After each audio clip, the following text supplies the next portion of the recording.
Welcome one, welcome all. It's PBE baseball time. No matter where you are, what time zone you're in, it is time for one thing, and that is PBE baseball. I am your host, AJ887, and I am joined once again by the wonderful co-host, Moosey. Moosey, how are you doing today? It's great to be back, AJ. I had been without internet for over a month. I'm glad to be back. Well, we're glad to have you back on the stream. The last time you and I did the stream, actually, your team won the Miners World Series. Yeah. Yeah, that was a time. It was indeed a time. Take a look at the milestone watch, everyone. We got a few players on their way to career milestones. Ace Carter, Willie Colon, Victor Herrera, Dan Halen, Ace Carter again, and Phil Graves are all really close to hitting those milestones. We're going to go ahead and take a look at the matchups that we got for today as well. Thank you, by the way, to both Moosey, or sorry, not Moosey, Hoppy and Monster Man 993 for subscribing in the Twitch chat. Hype Train is close, so if you want to go ahead and sub, gift, or use bits to start the hype train, please do that. I also apologize if my voice is like a little bit off today.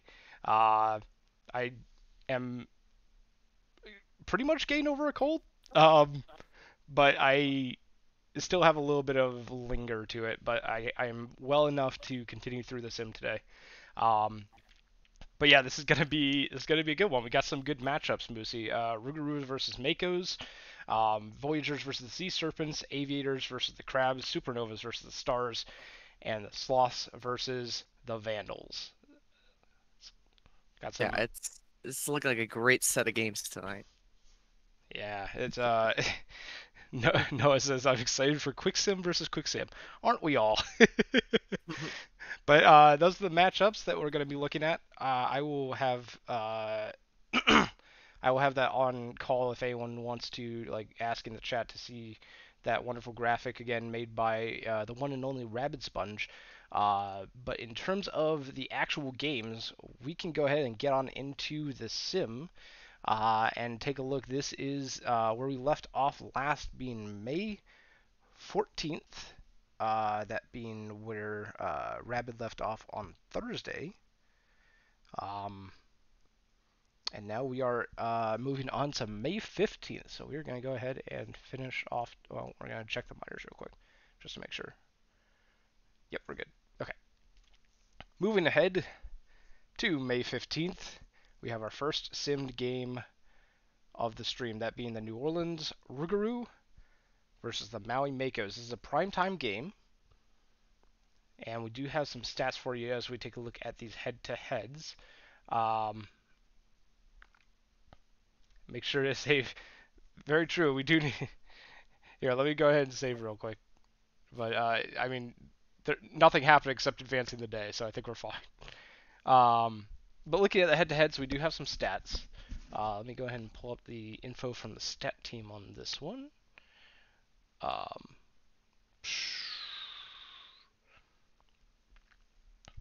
I am losing my mind. Where is it? But yeah, looking at these head-to-heads, looks like New Orleans is favored strongly by the sim. Kind of to be expected. Maui Mako's a little bit on the build here. They do have the advantage in the pitching, though. It looks like Nico Baldelli, a little bit better of an overall rating than Tommy Mazeroski. Are you seeing anything here, Moosey, between these two teams that we should be looking at? Well, the Rougarou have been a very recent contender, um, at least from my time uh, in the league. So they're definitely coming out strong. There are a couple young players at the back end of that lineup. Uh, they're going to a pitcher who's kind of stepping up into a bigger role. Tommy Mazeroski was part of my draft class back in season 22. Maui has kind of always been a very young team, constantly retooling, rebuilding, um, trying to get into a contention window. They could push for a little bit of a spoiler here. Uh, it's like a lot of people probably put the Rougarou for their prime time. So like Maui could come out and spoil. They got the home field advantage. They got one of their best pitchers on the mound. Um, Not a ton of history between these two teams, at least the lineup wise. The only one that really stands out is Nazem, but that's only a four at bat sample. The rest of them aren't hitting too well. So That's true. Yeah. How many total errors is the prediction? Looks like submissions are just closed. So unfortunately, if you were not able to get your predictions in, you gotta wait till the next game for that. Um, Looking at the stat team numbers, we have a couple of players to keep an eye out for. Ernie Harwell. This could be Maui's catcher's breakout season, hitting 342, 400, and 605 with 4 home runs so far, um, being right there in the lineup hitting cleanup. Rougarou's DH Vidal Valors hitting 350, 378, and 725 with 3 home runs in the month of May. And as you can see, is indicated by the hot symbol there with the flame.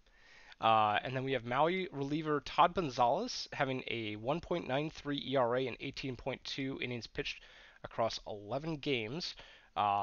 They might be showing up a little bit later in the game. In their first 4 games started, New Orleans starter Tommy Mazeroski is 2-1 with a 2.25 ERA in 24 innings pitched. And despite the fact that Nico Baldelli is given the edge in the head-to-heads over Tommy Mazeroski, it does look like Mazeroski's having a much better season to start out with, at least for the first 4 games, keeping that ERA and WHIP fairly low, while the same cannot be said for Nico Baldelli. But maybe that will be turned around once we actually get into game. Um, should we, excuse me, Moosey, do you have a preference on which team you'd like to take at the bat? I will take the Makos. Alrighty, so that means I will be leading us into game with the New Orleans Rougarou starting off at bat as the away team against Maui pitcher Nico Baldelli. Let's get on into it for primetime game number something. I don't know what number primetime it is. I can check on that in a sec. There we go. First pitch of the ball game is going to be laced into the deep infield. Shortstop Peter Dawson Jr. going to take care of it. And a quick ground out by DeStefano Jr. will make it 2 away with no one on. But Naz Hamed will draw a walk to give New Orleans a base runner here in the top of the first. Long fly ball into right field, but doesn't have the gas to get out of here. Vidal Valor will fly out to the right fielder Philip Stein. And we head to the bottom of the first now with Maui Mako's first shot at it. Got veteran top of the order here. John Camden gonna lace one into the left center gap. Gonna go all the way to the wall. He'll be on with a leadoff double for the Makos. Phil Stein's gonna watch one go by, taking that walk. Peter Dawson Jr. swings real hard into that one, but can't make contact. Goes down on strikes. It'll bring up noted player Ernie Harwell. He's going to ground into a double play. That is unfortunate, having runner in scoring position just destroyed. At the top of the second, we have Io Torrent, who will get on board with a single here. Christopher Brew. Oh, a sliding catch by Philip Stein. That will rob Brew of a hit, and Geronimo will follow up with a fly out to John Camden, who also has a very nice sliding grab. Todd Hafner, though, will go down on strikes and will leave Io Torrent on first base as we head to the bottom of the second. Once Catsup going to step in here to lead off the second inning. Going to ground one over to the shortstop. That'll bring up third baseman Jay Kane. Swings through one, strike 3. That's Mazeroski's second strikeout of the game. That will bring up newly acquired via trade Jarrett Goffard. It's going to ground one over to second base. Good throw there will end the inning. Just one hit apiece. We are scoreless going top of the third. Top of the third is W.R. Wolf, or Werewolf, the second baseman for the Rougarou, who will get a base hit into left field. Makes a wide turn, but thinks better of heading to second. Gustav Beauregard is going to get hit by the pitch the third time this season. That Beauregard will get that free pass to first while sporting a bruise. And that's going to be ruled as an error on Maui first baseman Beef Johnson. And then Naz Hamed goes deep, 393 feet for the grand slam. New Orleans are up now 4-0. Vidal Valor is going to get a double all the way into the left field corner. Io Torrent will ground that out to the first baseman, Beef Johnson. Christopher Brew grounds that to the second baseman, over to first for out number 2. And with a runner 90 feet from the plate, Alejandro Geronimo will strike out to end the inning. 8 batters for the Rougarous, 4 of them scoring on the grand slam by Naz Hamed. Atlas Gray stepping in here, gonna drop one into center field. That's a lead-off single for the Makos on the second hit of the game. Beef Johnson's gonna ground one over to third, to second, to first. That will be a double play. John Camden's gonna fly one left center. Center fielder's gonna call off the left fielder and grab that one for the third out. They're in a hole deep now. They still have time to get out of it. It's gonna be Todd Hafner grounding out to first baseman, grounding out for the first out of the inning, excuse me. And Werewolf will follow suit with a ground out of their own. Gustav Beauregard pop flies that out into shallow left field. Shortstop Dawson Jr. ran all the way out into left to grab it. And we head to the bottom of the fourth, still 4-0 New Orleans. Phil Stein's going to step in to lead things off. He's going to drive one over into the left field corner, gets all the way to the wall. He will be on with a lead-off double. They'll bring up Peter Dawson Jr. He's going to drop one into center field. Oh, they're not going to wave Stein around. Playing things safe here. A walk to Harwell will load the bases with nobody out, and that will bring up Hunt's Katza. It'll fly one over into left field. Is there going to be a tag opportunity here? They are going to send Stein, and he will be safe at the plate. Sacrifice fly by Katsup into left field will score the first run of the game for the Makos. Bring up Jay Kane, flies one over into right field. Dawson Jr. will tag up from second to third. That'll bring up Goffert. Goffert's going to pop one over into foul territory. First baseman runs over to the dugout, grabs it in front of the Makos bench, takes it back, heads on back as the inning is over. And it's going to be DeStefano Jr. leading it off for the New Orleans Rougarous here in the top of the fifth with a fly out to Philip Stein. Naz Hamed, who had a grand slam earlier in the game, will ground out this time for out number 2. Vidal Valor is going to get that one past third baseman Jay Kane all the way into the left field corner. He's heading for third. He's thinking for a triple. And the throw is late. Vidal Valor with a triple, putting them 90 feet from the plate for Io Torrent, who grounds it to the third baseman. And Jay Kane's just going to hold on to that one, not able to make the play on Io Torrent. And that will score another run. Christopher Brew will ground into a fielder's choice, though, and that's going to end the inning. But not before New Orleans strikes back for one more run here, answering Maui's one in the bottom of the fourth. 5-1 New Orleans. Designator Atlas Gray's going to smoke one to the third baseman. Gets a good throw off there.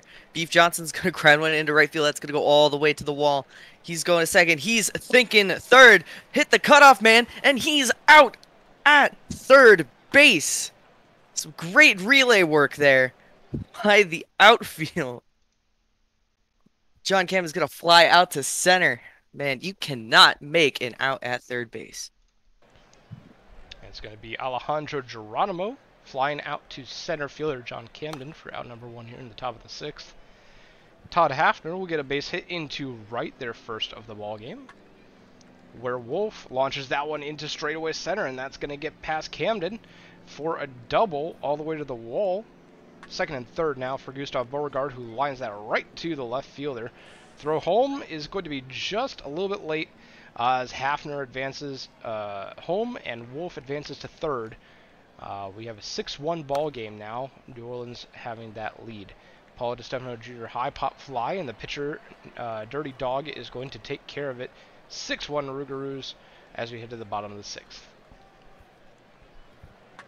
Mazurowski still working in this one. Phil Stein's going to grind one over into the right field corner. He'll be on with a lead-off double. So many lead-off doubles for the Makos. Peter Dawson Jr. is going to strike out swinging.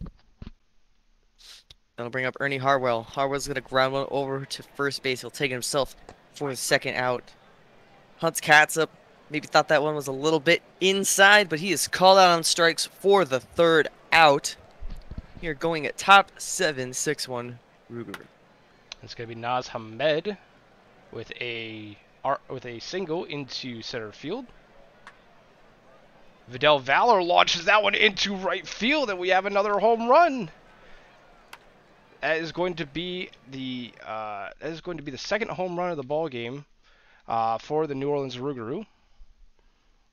As Christopher Brew on his way to second with a double. Alejandro Geronimo is going to go down on strikes. And Todd Hafner will draw a walk. First and second for Werewolf. Base hit into center field. And now we have the bases loaded for Gustav Beauregard. Grounder to first. And that's going to be an unassisted ground out for Gustav Beauregard. And we head to the bottom of the seventh, 8-1 now. Derek Jeter, the new pitcher for the Rougarou, facing the bottom half of the lineup. Jay Kane's going to strike out swinging. That will bring up left fielder Jarrett Goffard. Goffard is going to launch one in left field, but a great catch at the wall. Wow, what a defensive play out there. Atlas Gray is going to ground one to second base for the third out. And if my memory serves me, Vidal Valor is a single away from the cycle. Ooh, that could be interesting with Vidal Valor due up third in this inning. Paulo DeStefano Jr. fly out into right field. Naz Hamed launches that one into straightaway center. A sliding catch by John Camden will make it the second out. Base is empty for Vidal Valor. High pop fly into center field all the way back to the warning track. Goes Camden to make the grab. So no cycle for Valor here as we head to the bottom of the eighth. Jeter will get a second inning of work here facing Beef Johnson, 9-hole hitter. Good ground out to the shortstop. John Camden called out on strikes for the second out of the inning. That will bring up Philip Stein. Stein will take a walk. Runner on first, 2 outs for Peter Dawson Jr. Dawson Jr. is going to line one over the shortstop's head for a single, just going station to station there. A walk to Harwell will load the bases with 2 away. That brings up Hunts Catsup. And Catsup is called out on strikes. Had a chance to maybe bring in a run. Couldn't pull the trigger. We go top 9. Io Torrent going to lead off the top of the ninth for the Rougarou with the pop fly. It looked like the shortstop actually caught it farther to the third base line than the third baseman. Christopher Brew goes down and strikes for out number 2, and Alejandro Geronimo will draw a walk. It's going to be Todd Hafner against Cooper Casey. Stolen base attempt. Geronimo beats out the throw with their 4th stolen base of the season. But Todd Hafner is going to go down on strikes looking at the curveball. And that's going to do it for the top of the ninth here. Maui got quite a hill to climb here in the bottom of the ninth. Jeter is going for that classic 3-inning save. Gets Jay Kane to pop out in foul territory. That brings up Jarrett Goffard. He's going to drop one into right field for a single. Jeremiah Junkball coming in to relief. Gonna get a double play, a 6-4-3 to end the game. Rougarou will take this one 8-1. Do I go ahead and cover the box score, Moosey? Yeah. A big day at the plate for notable Vidal Valor. One, just a single away from the cycle there, going 3 for 5 with 2 runs and 2 RBIs. Hamed with that grand slam early in the game picks up 4 RBI. Couple multi-hit games on Maui's side from Stein and Dawson Jr. Down onto the pitching, Mazeroski had a quality start. 6 innings, 1 earned run, 4 strikeouts. Baldelli will take that loss. 4 2/3, 5 runs, 4 earned. No 3 innings save, sad. Naz Hamed will be your player of the game. As we head around the league, we see the Nashville Stars taking down the Vancouver Vandals in a revenge game from the first game in their series last stream. 11-5 the final. 2 RBIs each for RJ Menard and Zach Lodge. Lodge going 3 for 5. And a lot of multi-hit games for the Vandals. Actually good batting for Vancouver, but Nashville just had way better batting. Almost everyone having a multi-hit game except for Crunk and Faraday at the bottom of the order. Munson having 3 RBIs, Zach Johnson with 4 on a 3 for 5 ball game. And we talk about people that were a single shy of the cycle. Zach Johnson on the same day as Vidal Valor. So close for both of these players. Giovanni Sanchez gets the win for Nashville, going 6.1 innings. Giuseppe Tosin takes their third loss in a rocky start. And Zach Johnson will be your player of the game with those 3 hits.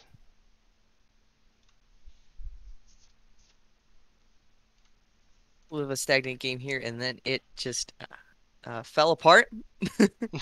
Sloss will win against the Toros 15-2 with an 8-run bottom of the fourth.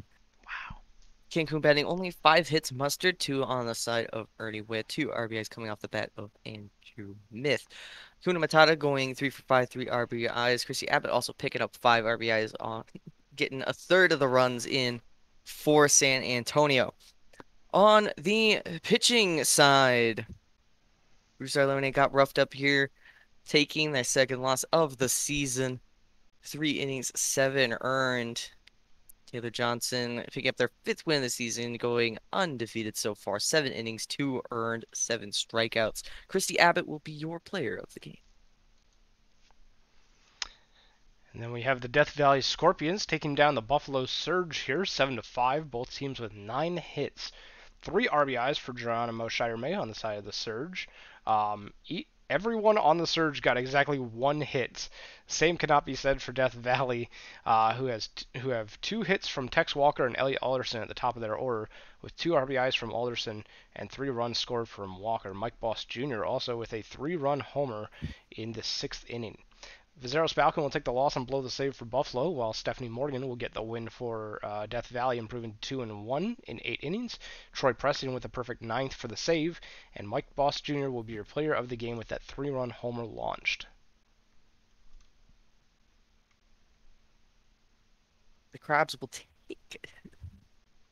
Sorry, the graph is very lying. The graphs are wrong. What? Wait, yeah, what? It says Cancun in New York. Oh no. What? Okay. Just ignore the graphs, please. Seattle will win 1-0 over the Crabs. That 1 run coming in the 8th inning. I don't know by who necessarily. Looks like off the bat of James Barker getting that 1 run. Probably a single there. If I had to guess. Only a very low hitting game. Only 12 hits between both sides. Only 1 walk given up in the game.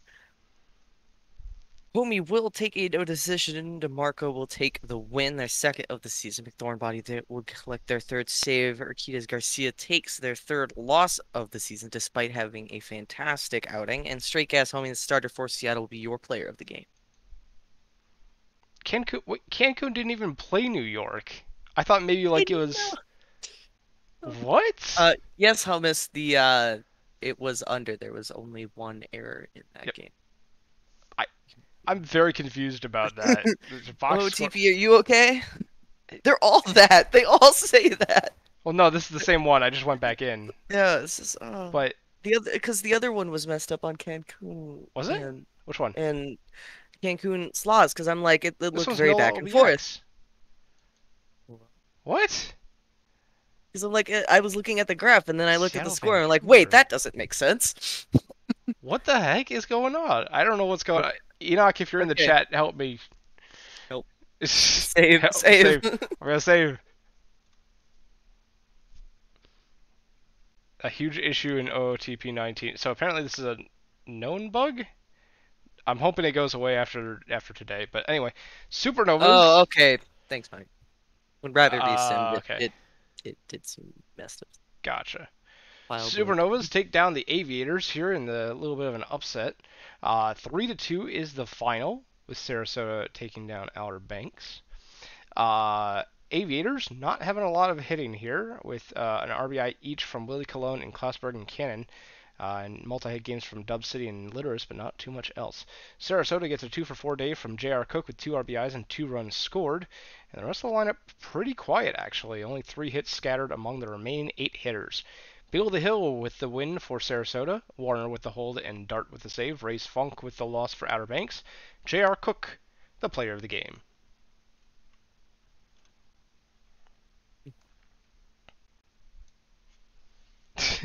The Apex get shut out here by the Voyagers, going down 8-0 in the contest. Getting 6 hits all by the top half of their lineup, 2 coming off the bat of Ben Dover. On New York side, a 3-for-4 day with 3 runs and 6 RBIs by Jackie Daytona. What a game there. Looks like All 3 home runs. Wow. A grand slam and 2 solo shots. Wow, that's crazy. What a day. Just a regular human baseball player. Bolanos will take the loss second of the season at 2 2/3, 6 earned. All pitchers on the side of Indy went 2 2/3. That's kind of fun. Sivart will take the win, their second of the season, 8 innings, 0 earned, and Jackie Daytona with those 3 home runs will take home player of the game. And Jackie Daytona ties the New York Voyagers regular season game record for home runs with 3. A tied regular season record. Well done. Boise Raptors take down the Detroit Demons here 7-3. 3-for-3 ball game with 3 runs scored for Bridget Westfall, the center fielder from Boise. Couple of RBIs as well from Pluto and Justice. Detroit gets 3 RBIs total, 1 each from Dimes, B, and Blamo, and only 4 hits on the day, so quiet Detroit bats. Thomas Palmer gets the loss, while Jackson Waller will get the win for Boise, Tom Riddle the save, and Bridget Westfall will be your player of the game.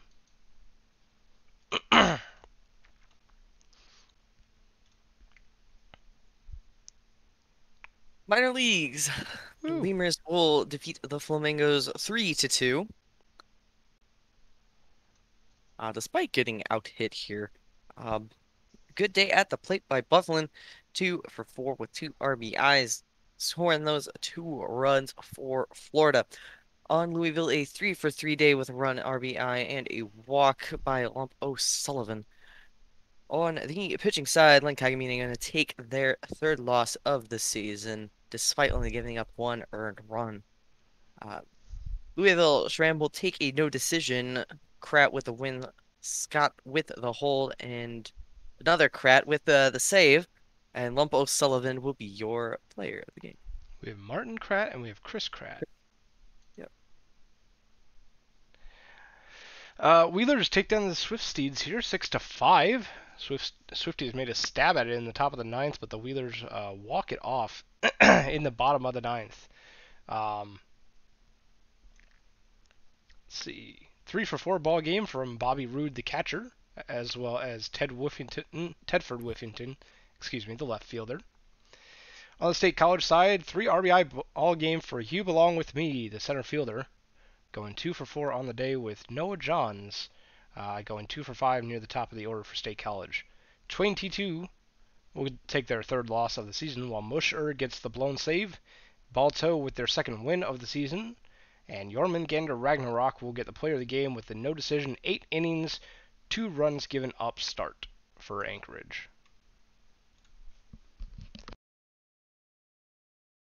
Firehawks playing a back and forth contest here with the Armadillos. Just didn't have enough time to bring it back. Only 4 hits for Amarillo, 2 coming off the bat. Angelo Hawkins, a 2-for-4 day with 2 runs and 3 RBIs by the Cheese. On the side of California, Harley Fank will take the loss, 6 innings, 4 earned runs. Lizzie Mitchell will take the win, their 3rd of the season, 7 innings, 2 earned. And Branson with the save, their 3rd of the season, 2 scoreless innings for them. And Lizzie Mitchell will be your player of the game. And Chris Move was ejected in the 6th inning for arguing a strike call. That's replaced by Mike Love, the DH. Lizzie Mitchell, the win and the player of the game there. Number 1 overall pick in the season 28 minors draft. So already off to a great start, Lizzie Mitchell. Chicago Kingpins will take down the Dallas Dynamos here 8-4. 2-for-4 ball game with 3 RBIs and 3 runs scored by Hayden Andrews. Great day for the third baseman from Chicago. And a couple of RBIs each for Applegate and drop table players. Dallas will get a 3-for-4 ball game with 2 RBIs from Ryan Cacao and a 2-for-4 ball game from Clifford Wilson, the center fielder. Jenkins Miller takes their second loss of the season for the Dynamos. Sportsboy 57 with their first win. And Lil Smoothie Vert gets the save with 2 shutout innings of relief. Ryan Cacao is your player of the game. Final game of the day. Huge day for Murphy. Hepcats will win 7-0 over Brew City. Kent, as mentioned, Kent Murphy, the third, going 3-for-4, 2 runs, 3 RBI. On the side of Brew City, 3-for-4 day by Aldridge, but no runs could get across despite getting a fair number of players on. Heed will take the win, their third of the season. Wolfling with the save. Goozer will take the loss. Kent Murphy, the third, will be your player of the game. And that'll do it for May 15th. I'm going to go ahead and finish off today and save the game. For May 16th, which is a quick sim, if I'm not mistaken. Let me just double check that. I'm back to the matchups real quick. And yep, it's going to be a quick sim for May 16th. So we'll go ahead and... Is it raining? Hold on. I think it's raining by me. It is. It was a beautiful day this morning, and then all of a sudden it just starts raining. Save. Yeah. All right, we're going to autoplay all the games today. It's a quick sim, and we will start off with the New York Voyagers taking down the Seattle Sea Serpents. 6-1 is the final, with the Voyagers coming out with the W. 2-for-3 for Thurgood Sassafras the third with an RBI and a run. And not much else going on for Seattle in terms of batting. New York gets 2 RBIs from Kirk Swerve and 2 hit ball games from Slim, Daytona, and We Dem Boys. Whole Horse gets their third win, improving to 3-0 with a stellar start. 8.1 innings, giving up only 1 run. Danny Sullivan takes their 5th loss on the season for Seattle, and Whole Horse will be your player of the game.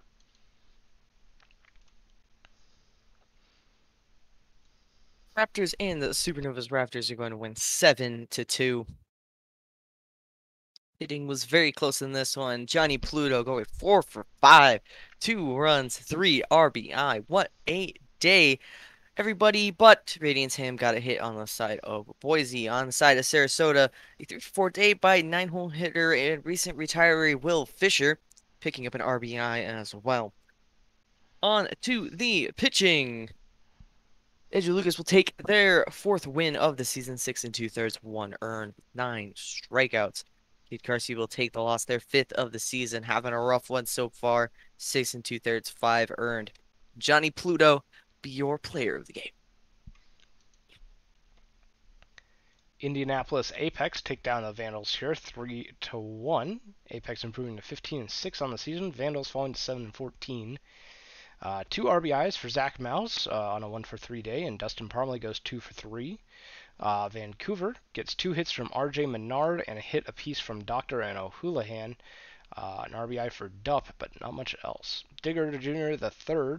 Digger Jr. gets their 3rd loss of the season. My brain's melting today.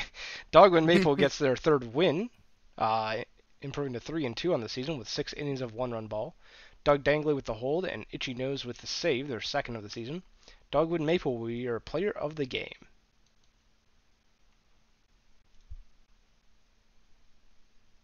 Demon Sloths. The Demons will win in extra innings, scoring 2 in the bottom of the 11th to win 3-1.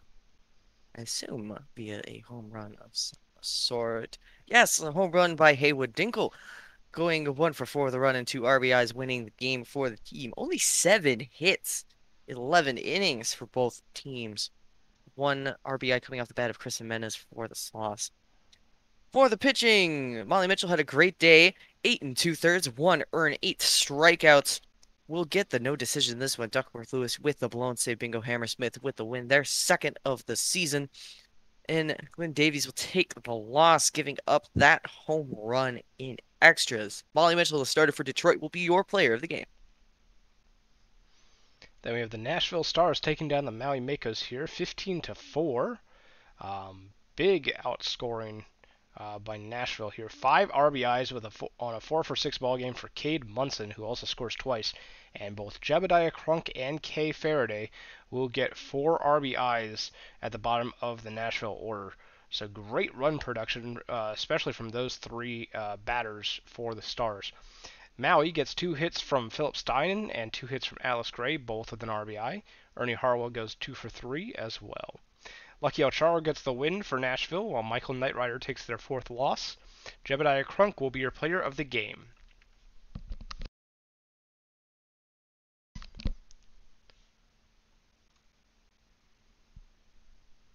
Surge Toros. Surge will win 5-4 in extra innings.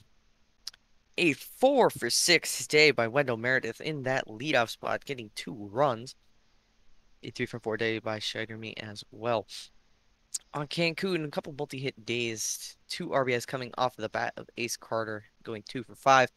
On the pitching side, both starters taking no decisions in this one, both giving up 4 earned runs. Inker Bell will take the win, their 3rd of the season, going 2 2/3 into extras. Finn Schultz will take the loss, giving up that game-winning hit in the top of the 10th. Wendell Meredith for the Surge will be your player of the game. Then we have the New Orleans Rougarou taking down the Providence Crabs here. 7-4 is the final. Rougarou have 2 hits each from Hamed, Brew, and Hafner. Hafner with a 4 RBI ball game, a 3-run homer being part of that. Providence gets a 2-for-4 ball game with an RBI from Bergamot Lemon at the top of the order, and 2 RBIs from Will Love. Ivy Leaf takes their 3rd loss of the season, while Aiden McDougall gets their 3rd win. Luke Wright will get their 2nd hold, Pleasance with their 2nd save, and Todd Hafner with those 4 RBIs will be your player of the game. BX and Scorpions.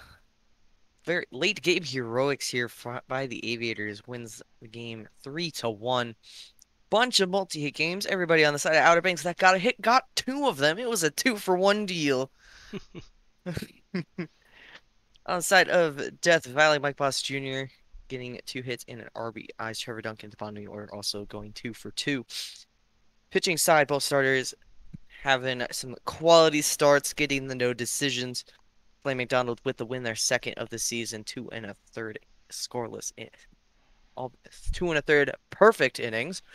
Icebug Johnson with the loss, giving up 2 runs to seal the deal. Walker Cato, the starter for Outer Banks, will be your player of the game.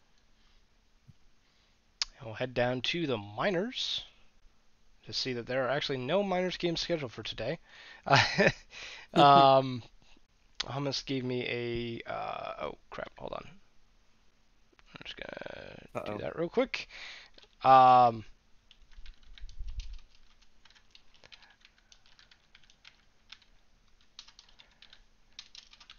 right. Hummus gave me a setting change that might need to be done to try and fix the graphs. Let's see.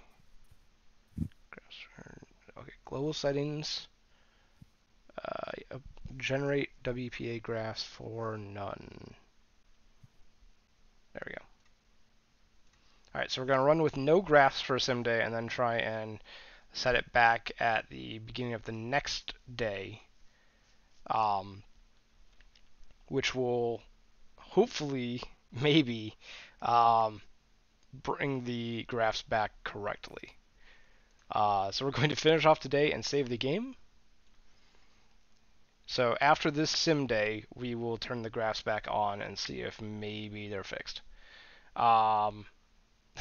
Rigging time. Alright, so the matchup for today, I go back to the matchups to check it out. Voyagers versus the Sea Serpents. So it's the first game on here, right here. New York versus Seattle. Let's take a look at the what the stat team has for us today in terms of this game. And while we're doing that, there should be let's see, prediction says over under 18.5 hits. So if whoever's running the predictions wouldn't mind throwing that prediction in there, that would be much appreciated. uh, 18.5 hits.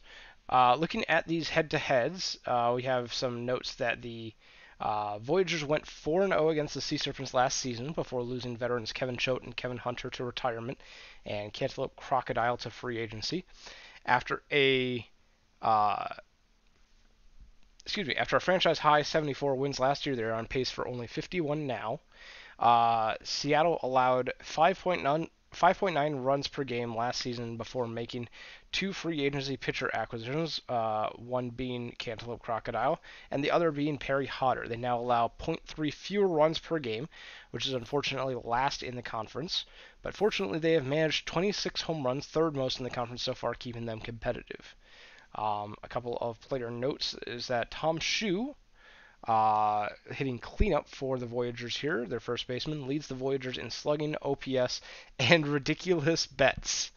Um, Adnan Malat leads the conference in RBIs, despite Seattle being a low-scoring team and only hitting 257, so that should hold up.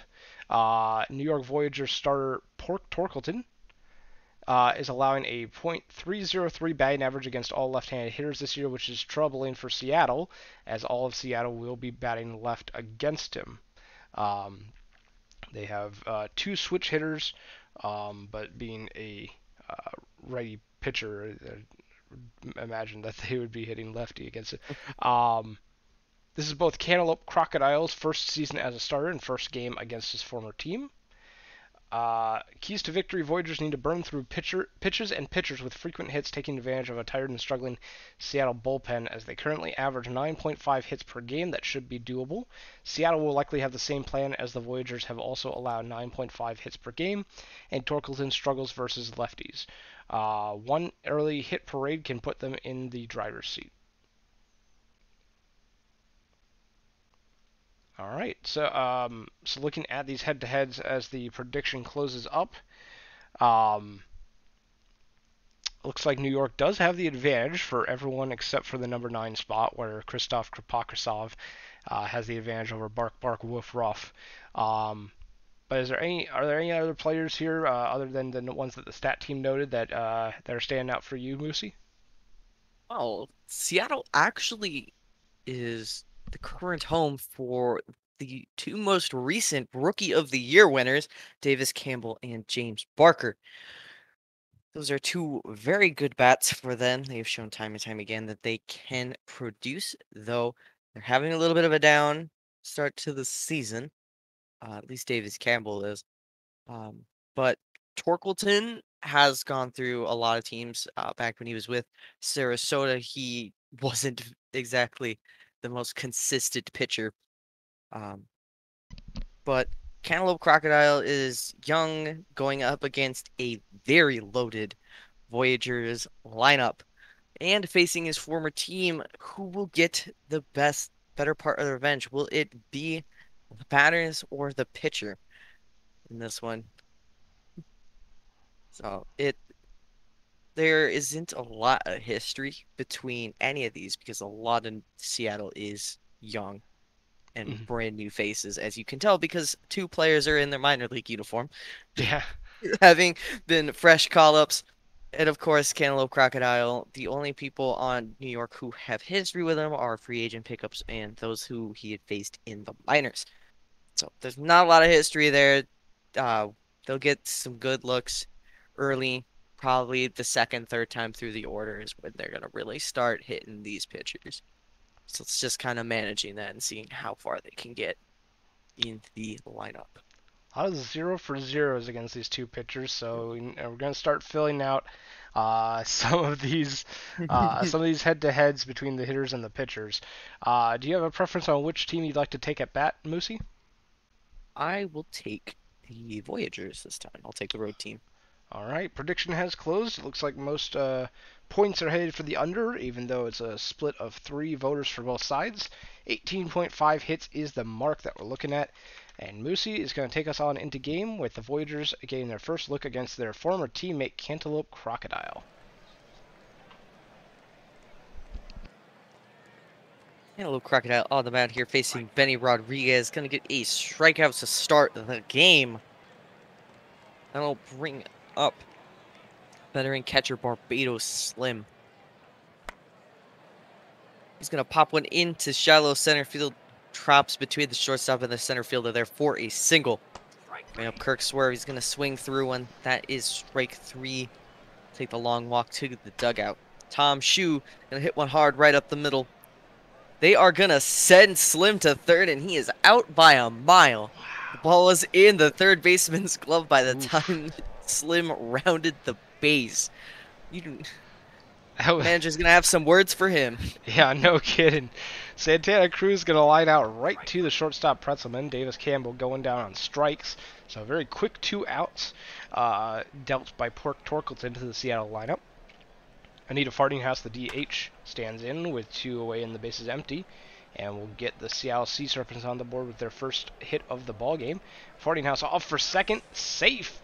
At second is Anita Fardinghouse. The throw a bit too late. Adam Malott will draw a walk, and now you have first and second for Sloth Seiko. Grounds that to the second baseman over to first for out number 3. So after 2 quick outs, the Seattle Sea Serpents threaten, but can't get anyone across. We head to the top of the second. Still no score here in Seattle. Middle of the lineup here as Rusty Coons will step in. Gonna get one into the left center field gap, going to the wall. He'll be on with a leadoff double. That'll bring up Jackie Daytona. Not going to take any chances here. Going to get that walk. Whedon Boy is going to sky one into center field. Center fielder makes the catch. Coons will move from second to third on the tag. Peter Pretzelman will drop one into left field. That will score Coons from third with a single. First run of the game belongs to the Voyagers. Brings up Bark Bark Woof Ruff. Flies one over into right field. No tag up there. Don't want to test another arm. Benny Rodriguez going to fly one into left center. Center fielder out there going to make the catch.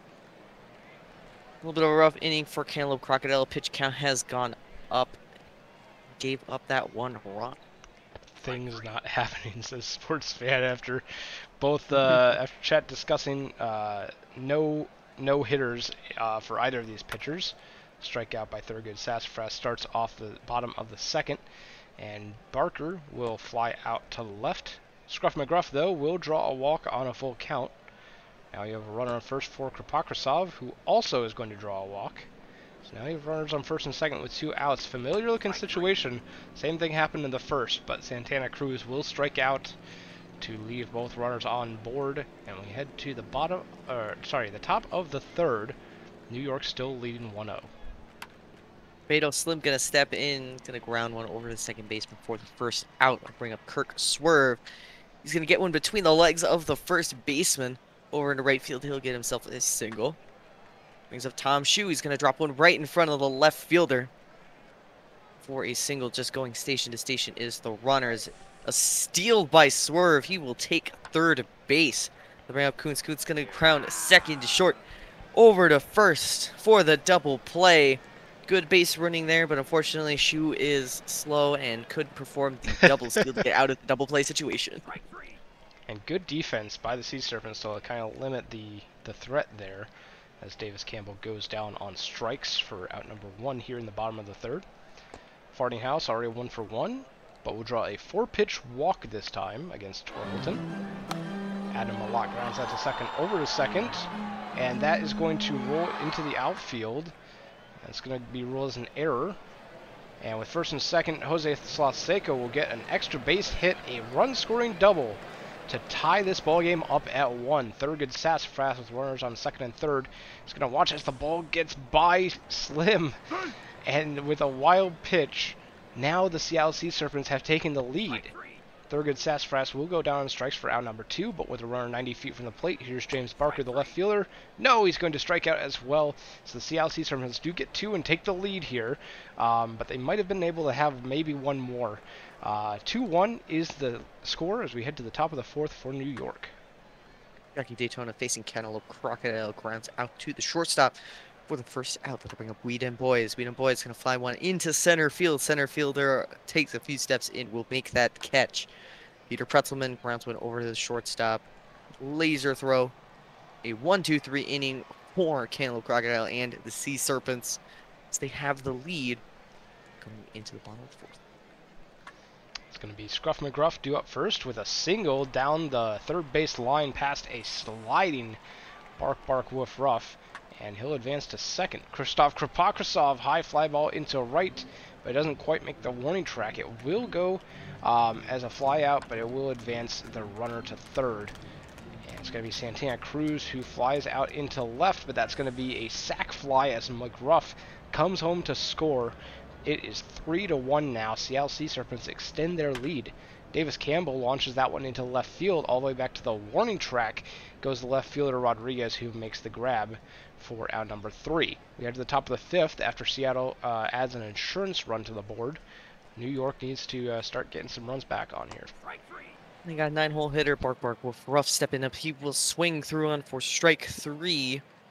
That is the third strikeout of the day for Cantaloupe Crocodile. Lineup turns over. Benny Rodriguez flies one over into right field. End of the bat. Gets into the right fielder's glove for the second out. High pop-up by Barbados Slim. Probably went higher than it went far. Right into the shortstop's glove for the third out. Another 1-2-3 inning for Crocodile. We go top. Or we go pop 5. Anita Fartinghouse grounds that one onto the second baseman. Adam Malott checks his swing, but went too far. He ruled as a strikeout. Jose Slaseco, the third baseman, up now with 2 away, and the base path's empty. That's going to get past the first baseman all the way into the right field corner. That's going to be a double for Slaseco. Getting in there with a stand-up double. Thurgood Sassafras launches that. What the heck happened? That was What? Was that a ground rule double? I'm guessing. What? That's a ground rule double. It bounced into the stands. What was that? And scores a right there? Ground rule double, but a very strange animation. Somebody clip that, please. We head to the top of the 6th, 4-1. Kirk Swerve stepping in. Crocodile going into their 6th inning of work. Gonna fly out to the center fielder. Tom Shue gonna drop one in front of the left fielder, but Shue is slow. Can't stretch that one into a double. I'll bring up Kuntz. Kuntz gonna hit one hard to second, to short, to first for the double play. Shue, you gotta get those legs moving, man. Oh, he's been part of 2 double plays. And Scruff McGruff is going to be the first out of the inning recorded. Kropotkrasov pop fly out to the third baseman for out number 2. Santana Cruz grounds it to first, and a quick 1-2-3 inning for Pork Torkelson.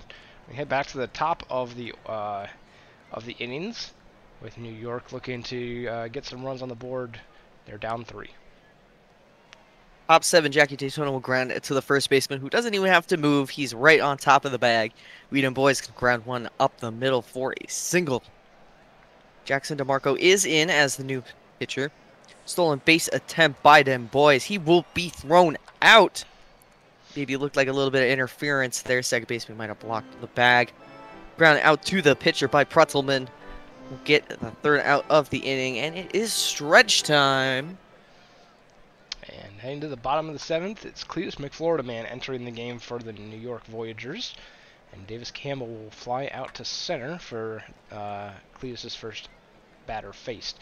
Anita Fartinghouse round first and headed to second on what should have been a single. Got some wheels on Fartinghouse, and Malott is going to follow up with a double of their own. Now we have a 5-1 ball game as Malott knocks in the 5th run. Long deep drive for Jose Slaseco. We have a home run. And then Thurgood Sassafras will strike out, but 7-1 is the score now for Seattle. James Barker goes down, and we have the inning over. 3 runs on 3 hits for Seattle as we head to the top of the 8th. 7-1. Sloth may have just admitted to PED use in the chat. Bark Wolf facing Jackson DeMarco. He will strike out swinging. That'll bring up Benny Rodriguez. Fly one center field. Santana Cruz making a sliding catch out there. He'll bring up Barbados Slim. Swings through one. Strike three. That will retire the side. We go bottom 8. Let's see if Seattle can tack on a few more. Get these people some money. Bottom of the 8th, Scruff McGruff. Fly out to right. Krzysztof Pokrasov. Also fly out to right. A diving catch by Jackie Daytona. Santana Cruz will get that into right field for a base hit. And now you have Davis Campbell, who launches that one all the way back to the warning track as Daytona, and he'll make the grab. And it is 7-1 Sea Serpents over the Voyagers. As we head to the top of the 9th, Voyagers need 6 runs to tie it here.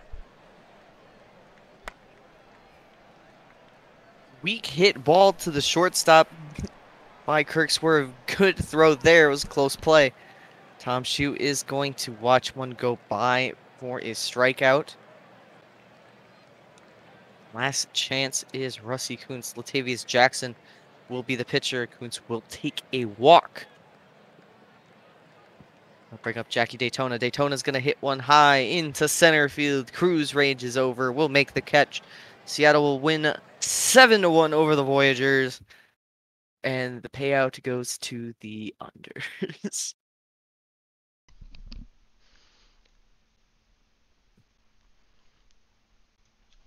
Moosey, can you take the box score real quick? I'm just applying a band-aid real quick. Uh-oh. That's no good. So big days by Tom Shue, the only one really to get anything going for New York, going 3 for 4 on the side of Seattle. Sloseko, who allegedly is doing PEDs, going 3 for 4 with 2 runs and 3 RBIs on that one, 2 doubles and a home run. On the pitching, Torkelton will take the loss, the third of the season, 6 innings, 4 runs, 3 earned. Kendall Crocodile will take their second win, 6 and a third, 1 run given up to Marco with the hold. And Jose Sloseko will be your player of the game. And heading around the league, we have the Indianapolis Apex taking down the Vancouver Vandals here, 7-3. Both teams with 10 hits. Apex improving to 16-6 on the season. 2 hits each for Slice, Mouse, and Tsunami. Slice with 2 ribbies. Jody Quinn goes 1 for 4 with 3 RBIs knocked in, though, being a 3-run homer in the first inning. Vancouver gets a 3 for 4 day from Jay Doctor, who scores twice and knocks in 1. Dan King goes 2 for 4 with an RBI. Takahashi takes the loss. Rocky start for the Vancouver starting pitcher. And Michael Dion will get the win for Indianapolis, improving to 5-0 on the quality start. And Dion will get the Player of the Game award as well. Yvonne had quite the day, propelling his team to a 5-0 victory over the Sloth. 2 hits given up, only 3 base runners overall. Multi-hit days for Detroit by Victor Herrera and Carlos Crashwagon. Crashwagon taking home 2 runs and 2 RBIs of his own. On the pitching side, Windsor will take the loss, their second of the season. 6 2/3, 4 earned. Ricky Vaughn will take the win, their 4th of the season. 8 2/3, no earned runs, 10 strikeouts. Ricky Vaughn, the starter for Detroit, will be your player of the game. Then we have the Maui Makos taking down the Nashville Stars here, 7-4. 2 for 5 ball game, with 2 RBIs for Brandon Fry. 2 hit ball game for Booswell as well. 3 for 4 ball game for Kay Faraday with a run scored for the Stars. 3 for 5 day from Maui Mako's John Camden with 2 RBIs and 2 runs. And Ernie Harwell goes 2 for 5, knocking in 4. And it looks like he had 2 doubles. Okay, I didn't see his name over there. I thought they were 2 singles. Kyle Salchicha gets the win for Maui, their first of the season. Gonzalez and Stormbus with holds, so Omega with their 4th save. Kuramochi takes their 3rd loss for Nashville, and John Camden will be your player of the game.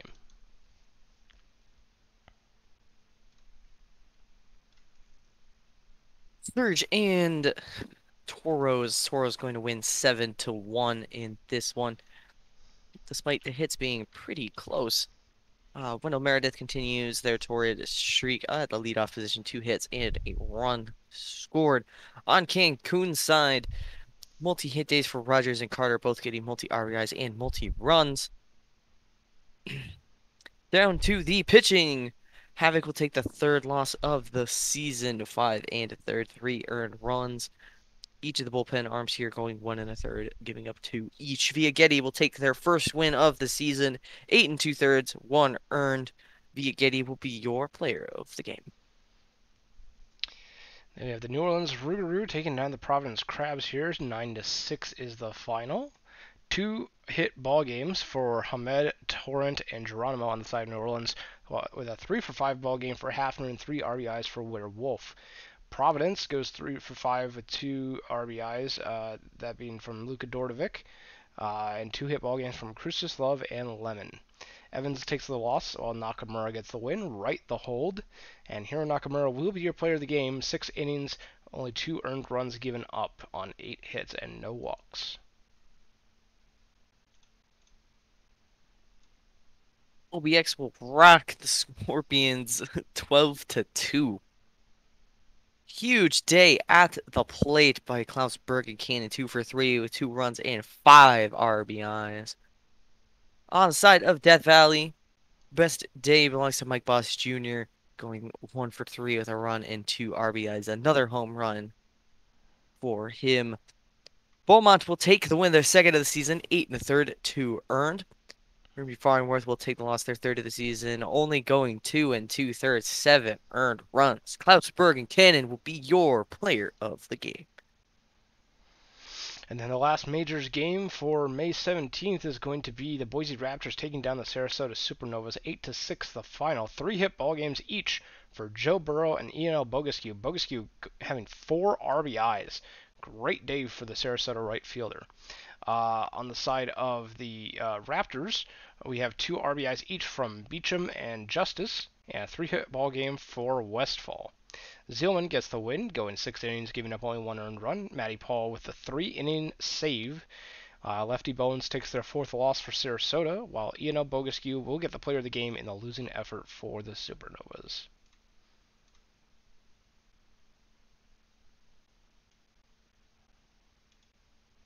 Go down to the minor leagues. A shutout by the State College Swifties, winning 8-0 over the California Firehawks. Only 6 hits mustered by California, 3 coming from the bat of Kevin Dotson. State College, fantastic day at the plate by Eshelman and Noah Johns, both going 3-for-4. Oil Can Boy Jr. will take the loss, their second of the season, 2 2/3, 6 earned. CJ Brandon with their second win of the season, 6 1/3, no earned runs, and Noah Johns will be your player of the game. Louisville Lemurs take down the Kansas City Hepcats here, 11-9. 3 RBIs each for Berserker and Dustin Johnson, and 2 RBIs for Kent Murphy, the third. All 3, the first 3 batters in the Kansas City order. Louisville Lemurs get production for the top of their lineup as well, with Jet Jaguar knocking in 4 on a 1-for-5 ball game, and Barry Bonds going 4-for-5 with 2 RBIs. McFraud also goes 3-for-3 with 3 runs scored. Poe Scott will get their 4th win for Louisville. 2 innings of shutout ball in relief. King Julian gets the 3rd save, and Big Sexy will take the loss for Kansas City while Barney Turbo blows the save. John Davidson, though, is your player of the game. I don't think I mentioned Davidson, were they? 2-for-4 with 4 RBIs and 2 runs, as well as a walk. They had a grand slam in the 4th inning off of Patey. Patey? Johnny Patey? Patey. Okay. Wasn't sure on the pronunciation on that one. My boy Patey. Bears will win 6-3 over the Dynamos, doubling their hits. Bruce City hits across the board, total team effort here. Though Croc's out, and Aldridge will pick up 3 RBIs, knocking in all the runs for Bruce City. Ryan Cacao will go 3 for 4 with an RBI. Second position in the lineup, the designated hitter. On to the pitching. Both starters will take no decisions in this one, both going 5 and a third innings pitch. Delta with the blown save, Red with the loss, their first of the season. Young with the win, Acho with the save, their fourth of the season. Carmichael redacted, the starter for Dallas, will be your player of the game. And then we have the Chicago Kingpins taking down the Anchorage Wheelers here. 8-2 is the final. On the side of Anchorage, the only two RBIs came from Jose 43 Sr. and Max Bennington, one apiece. On the side of Chicago, we have a 3 RBI ball game for Chase Strongarm, the first baseman, going 2 for 4.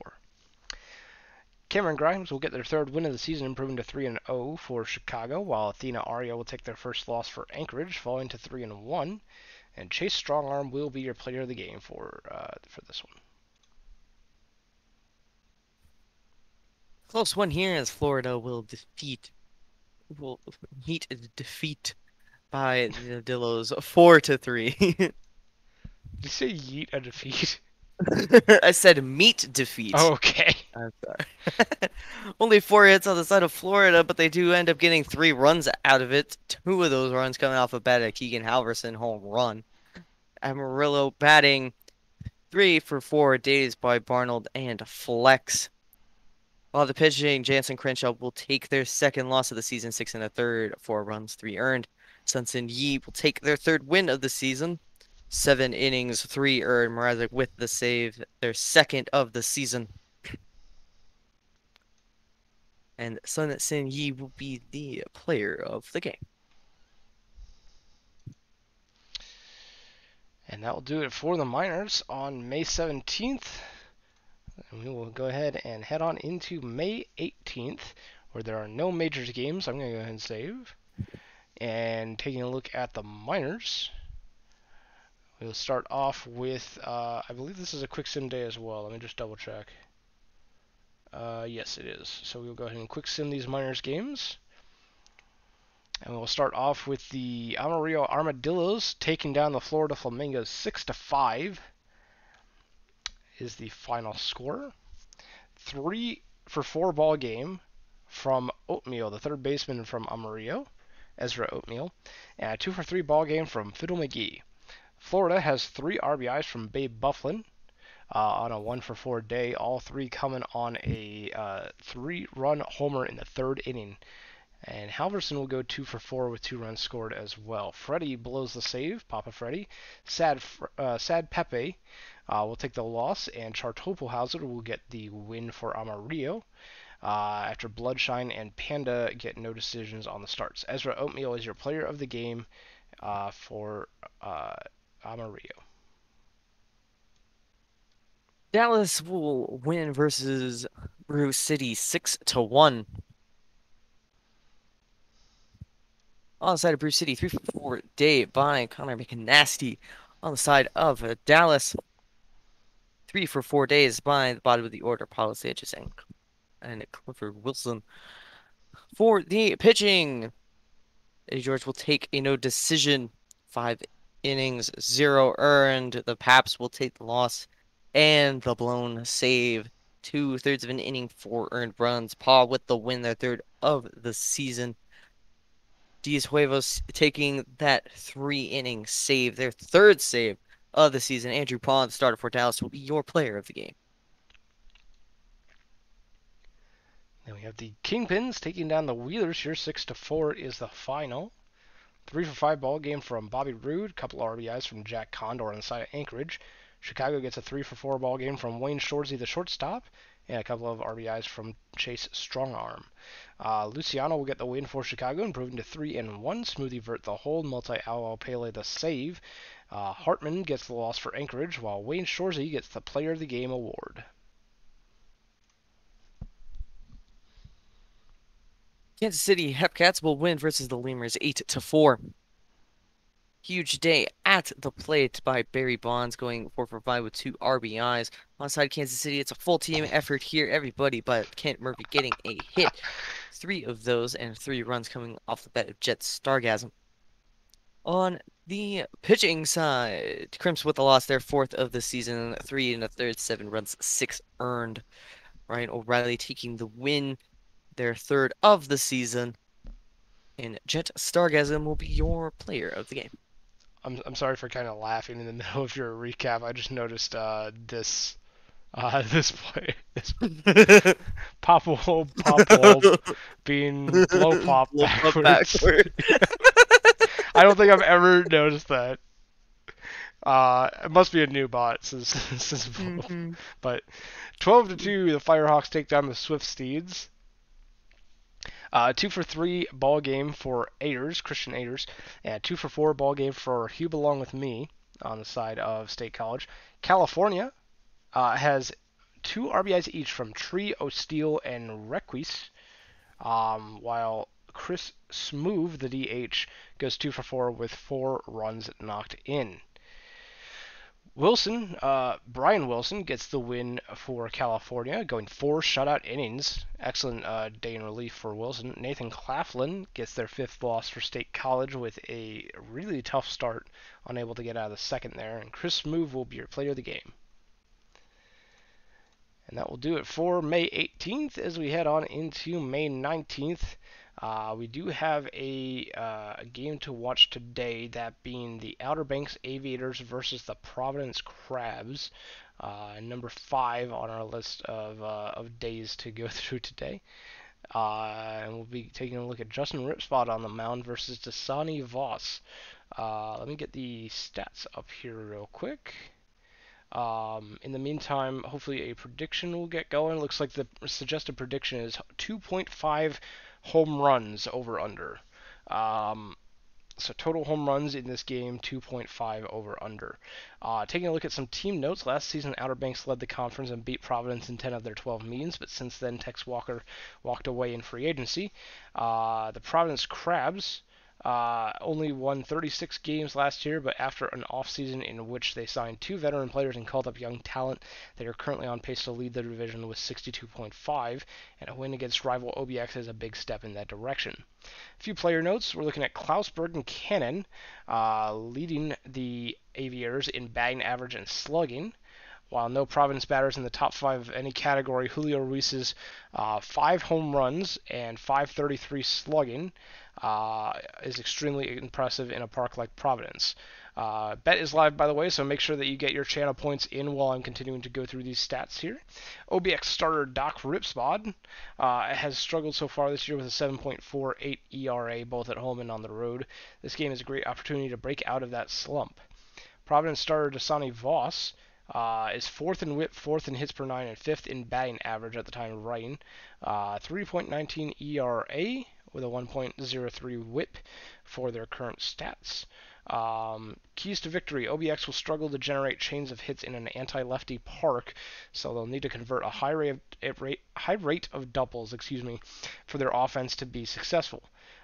Providence will need to limit OBX's stealing and force them to generate offense from the plate. Looking at the head-to-heads, looks like Outer Banks has the advantage everywhere except for the pitching, where Dasani Voss has the edge over Justin Ripspod, and the number 2 position in the lineup, where Julio Ruiz and Arno Drakenberg are tied. Any players you're taking a look at here, Moosey, that are standing out to you here? For me, it has to be the history between Mike Glitteris and Dasani Voss. Going 12 for 34, hitting 353 with 2 home runs off of them.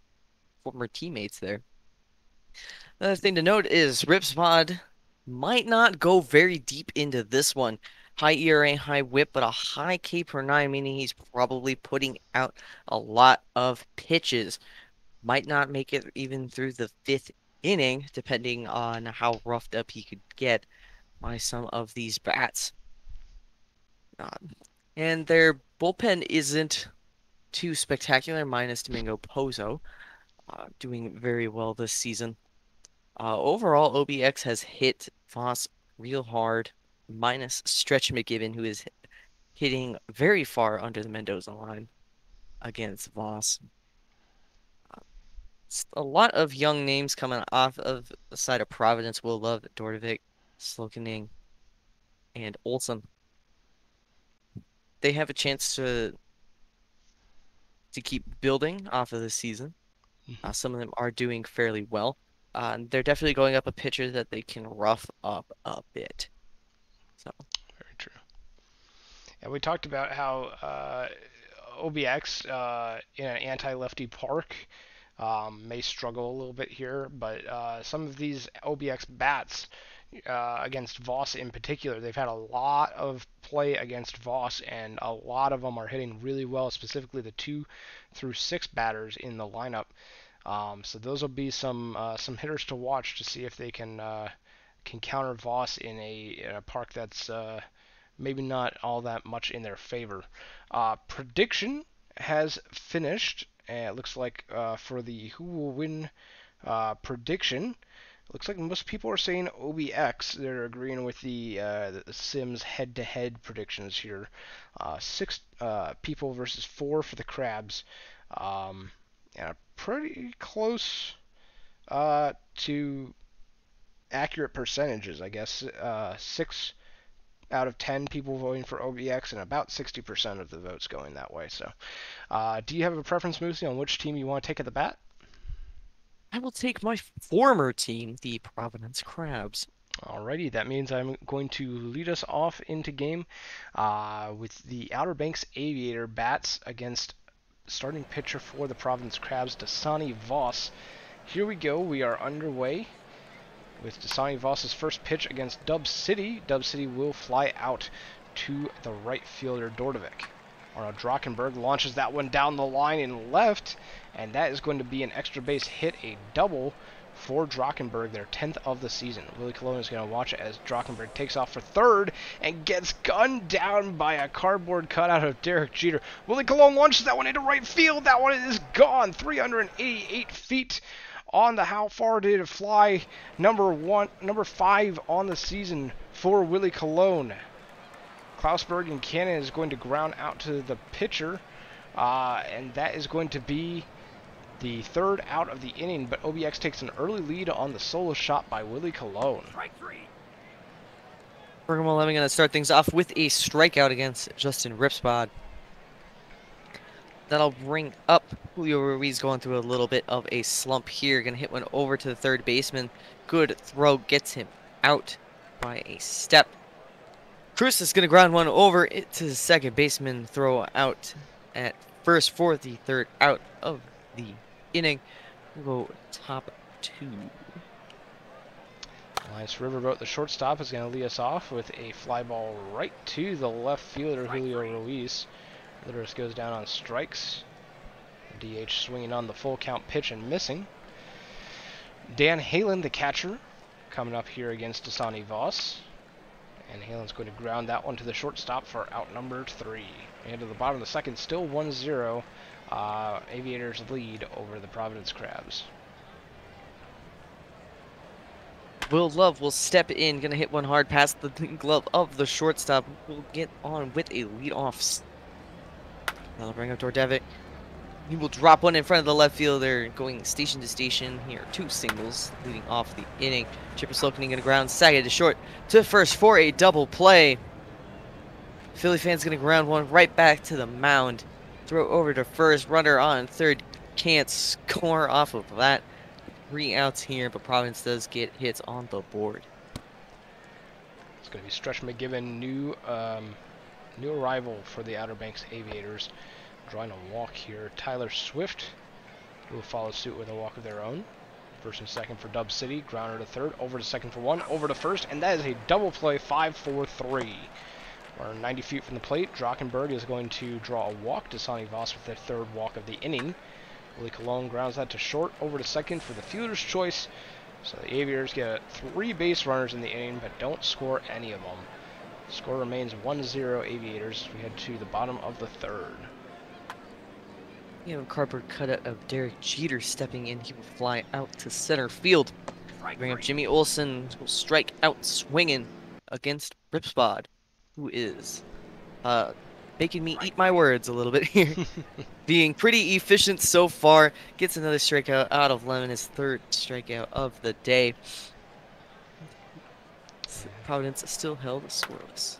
Sonny Voss comes back out to the mound and immediately gets Bergen Cannon to ground out to second base. Linus Riverboat flies out into right field. And it's going to be Litteris who launches that one into right. That one's going to one hop off the wall, and that's going to be a extra base hit. He's heading for third, and he will get there. Great base running by Litteris, the DH, to make it all the way to third base on that one. Dan Halen launches that one into right center all the way back to the wall. That's an extra base hit and an RBI. Dan Halen with the double. Stretch McGibbon grounds out to short and over to first for out number 3. OBX attacks on an insurance run here, 2-0 as we head to the bottom of the 4th. Bringing up Ruiz, he'll hit a hard ball over to third. Good throw there, will secure that first out.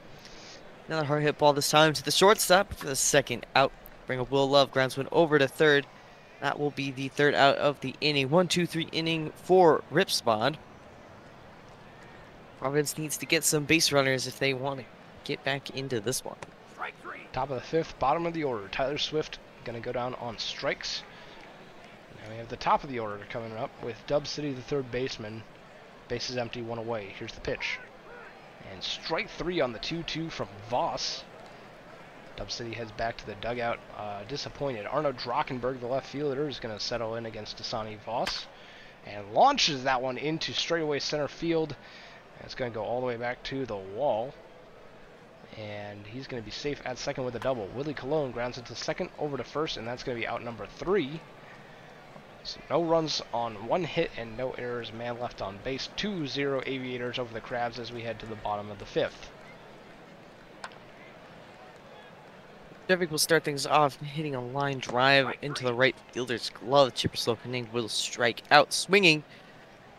I'll bring up shortstop Philly fan. Face Ripspod. Philly fan's gonna get one up the middle. That'll be a 2-out single. Bringing up a cardboard cutout of Derek Jeter. Oh, and they back pick Philly fan. Great move by the right-hander Ripspod. Gets him leaning.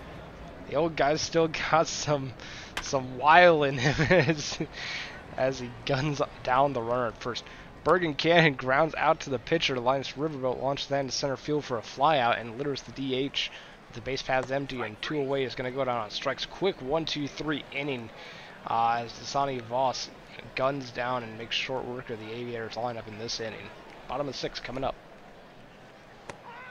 The cardboard cutout of Derek Jeter will step in this time, and he will strike out swinging against Ripspod, collecting his 5th strikeout of the game. We'll bring up Jimmy Olsen, gonna watch one go by. Another strikeout for Ripspod. 2 outs now as the lineup turns over. Bergen Island, the second baseman, will step in to the box. Takes one down and in for a 2-out walk. That brings up Ruiz. Ruiz will also walk. Bring up Krustis. Krustis is gonna hit one over to third. They're gonna take the short way on to second. Fielder's choice to end the inning. Getting runners on, just can't get them far enough around the bases. Good play by OBX defense there. Dasani Voss back on the mound and makes quick work of Dan Halen, striking him out on the full count. Stretch McGibbon, second baseman, against new pitcher Rin Kagamine, will also go down on strikes. We have 2 strikeouts in the inning by 2 different pitchers. It's going to be Tyler Swift, the center fielder, up against Kagamine, and that is going to be the 3rd strikeout of the inning. Not quite striking out the side since Voss got the first one, but Kagamine making short work. Ripspod staying in this one. On the ball, Will Love gets it between the first baseman and the second baseman behind the first base bag. Dordevic hit one into left field. Suddenly there are 2 runners on with nobody out. Hard hit ball by Slokaning into right center field, deep at the track. Gonna tag up. Love is from second to third. I'll bring up Philly fan. Philly fan's gonna swing and miss a pitch by new pitcher Flame McDonald. Bring up a cardboard cutout of Derek Jeter. Gonna hit one over to second baseman. Providence gets runners on, but just can't get them across the plate. So that is a ground out to second and the inning. Dub City launches that one into left field to lead off the top of the 8th with a single. Drockenberg going deep to right center field. We have a home run. First, and that's the 2-run homer from Arno Drockenberg. Willie Colon is going to go down on strikes. And we have Klausberg and Cannon also going down on strikes. Linus Riverboat with the base paths empty and 2 away is going to ground out to first. But the A's do increase their lead here 4-0 on the 2-run bomb by Drockenberg. Anti-lefty park my butt. Jimmy Olsen going to sky one into right field. Clay McDonald still pitching in this one. Bergamo Lemon going to drop one into center field for a single. Going to bring up Julio Ruiz. Ruiz going to sky one right center field. Right fielder ranges out there, makes that catch for the second out. That'll bring up Giannis Cruces. Cruces going to line one into center field. Center fielder Swift is out there to make that catch. Providence down to just 3 outs. It's going to be Litteris grounding out for the first out of the inning, and Dan Halen will follow up with a strikeout. Stretch McGiven against Kaide Tachibana, who has just recently entered the game here. McGiven is going to ground out to the third baseman, and we head to the bottom of the 9th. Providence needs 4 to tie it, 5 to walk it off. Can they do it, or will OBX walk away with the victory here? And McDonald will stay in as pitcher. Will Love gets caught looking on this one down. That'll bring up Luka Dordevic. Swings one and flies it in to right field for the second out. That brings up Chick Perslokin. Gonna swing through one for strike 3. OBX will shut out the Crabs by a score of 4-0. The day. Drockenberg, big day at the plate, going 3 for 3. 1 run, RBI, 2 RBI, and a walk. 2 for 4 days by Will Love and Luka Dordevic. Providence just couldn't bring anybody around. Gripspad made me eat my words here, going 6 innings of shutout ball, 6 strikeouts on the play. McDonald takes that 3-inning save. Sonny Voss takes their second loss of the season, 6 1/3 to earn. Arno Drockenberg will be your player of the game. Taking a look around the rest of the league, we have the Voyagers taking down the Buffalo Surge here, 6-2. 4 RBIs on a 3 for 3 ball game, for Benny Rodriguez. Buffalo has 2 hit ball games from Cloudera and Danny Gonzalez. Wendell Meredith with an RBI and a run. Darien with the win for New York, while Abadir gets the save. 2 innings of 1-run ball. Ginsburg takes their second loss for Buffalo, and Benny Rodriguez will be your player of the game. San Antonio will visit Vancouver, picking up a 7-1 victory. 4 RBIs coming off the bat of Christy Abbott, going 2 for 5 with 2 runs as well. Bunch of hits off the side of Vancouver. Multi-hit Dave Shion Okamoto going 2 for 4. Couldn't really get much offense despite getting runners on base. On to the pitching. King George III will take their 4th win of the season. 6 innings, 1 earned run. Pat Rogers will take their 3rd loss. 3 2/3, 5 earned. Christy Abbott will be your player of the game. Then we have the Makos taking down the Raptors in extras here. 8-5 is the final. 13-inning ball game. And Philip Stein is going to launch a 3-run homer in the 13th to walk it off for Maui. Great day for Philip Stein, who goes 2 for 6 in total. Hunts Kassow goes 3 for 6, and Kane and Johnson both get a pair of RBIs as well. On the side of the Boise Raptors, 3 for 6 ball game for Bridget Westfall with 3 runs. I feel like I've been saying Westfall a lot. They've been having a great sim so far. Parker Beecham goes 4 for 7 with 3 runs knocked in. Great day for Beecham as well. All 4 of them singles. I'm not seeing an extra base hit here for Beecham. Riddle blows the save. Derek Rogers Jr. with their first loss of the season for Boise in relief. Dirty Dog gets the hold. Omega the blown save. And Stormbless with their fourth win for Maui in relief. 1.1 innings of shutout ball. Philip Stein is going to be your player of the game. On that, all three of those runs were unearned. Wow. You hate to see it. Scorpions will deal a loss to the Rougarou 8-6. 3 for 5 day with 2 runs of 5 RBIs by Matthew Edwards. What a day for him. On the side of New Orleans, multi-hit day by Naz Hamed going 2 for 3, though 3 RBIs came off the bat of Vidal Fowler, hitting a 3-run home run in the 5th inning. On the pitching side, both starters will take no decisions. Pleasance and Yeater on the side of New Orleans will take holds. Mitch the T-Rex with all the loss. First of the season and a blown save to boot. Troy Pressing will take the win, their second of the season, and Timmy will collect their first save. Matthew Edwards will be the player of the game. Then we have the Apex taking down the Demons here 4-3. Close game. All 4 runs for the Apex scored in the 4th. And 3 of them scored off of one swing of the bat by Eagle Eyes with a 3-run homer in the 4th inning off of Dirk Diglett. The other RBI coming from Johnny Tsunami, who had a 3 for 5 day for the Apex. Detroit has 3 hit games from Danny B and Stretch Armstrong. B, one of only 2 Detroit Demons players with an RBI, the other being Ben Stackenpaper. Dirk Diglett takes their second loss of the season for Detroit, while Shifty Lagoose gets their third win, going 6 innings and giving up only 2 runs.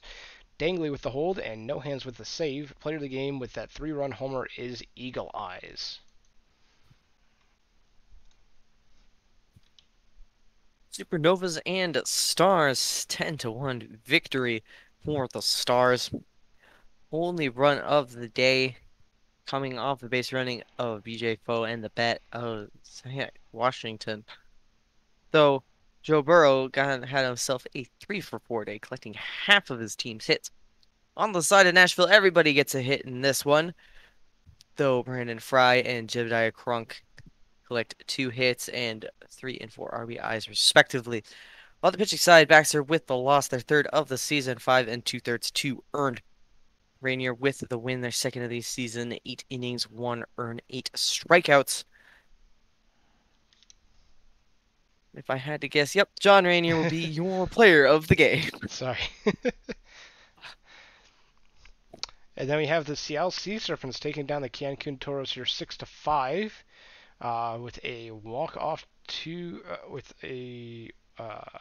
walk-off run scoring single by Anita Fartinghouse. I had to track that a little bit there. 2 for 3 day for Fartinghouse with 2 RBIs and 2 walks. Krapokrasava also has 2 hits on the day and scores twice.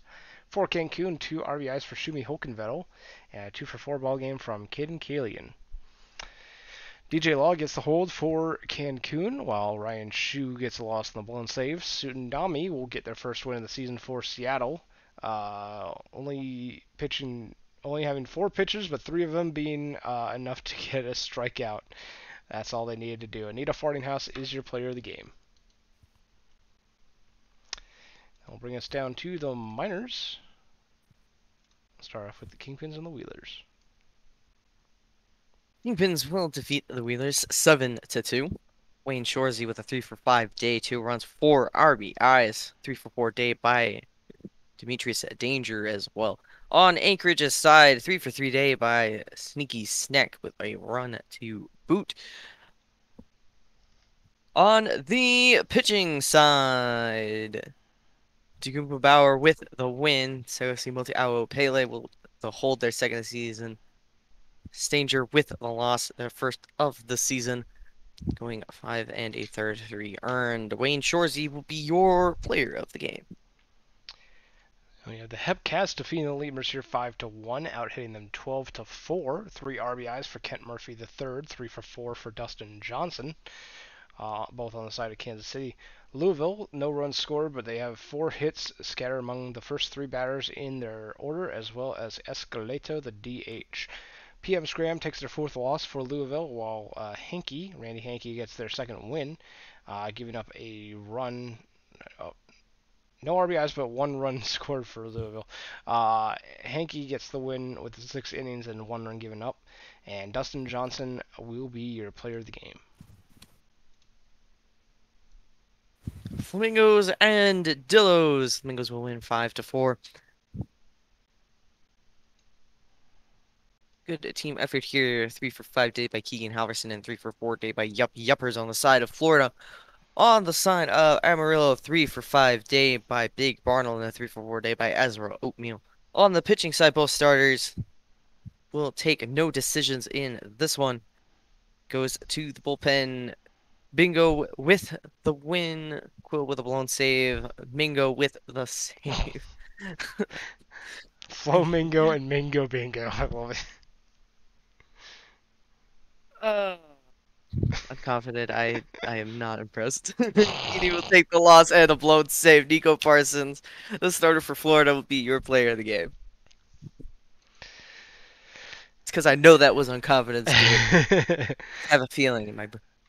Dynamos defeat the Bears in extras. No score until the bottom of the 10th, where the Dynamos walk it off with a run-scoring single by Elliot Spencer. Elliot Spencer gets the sole RBI of the ball game.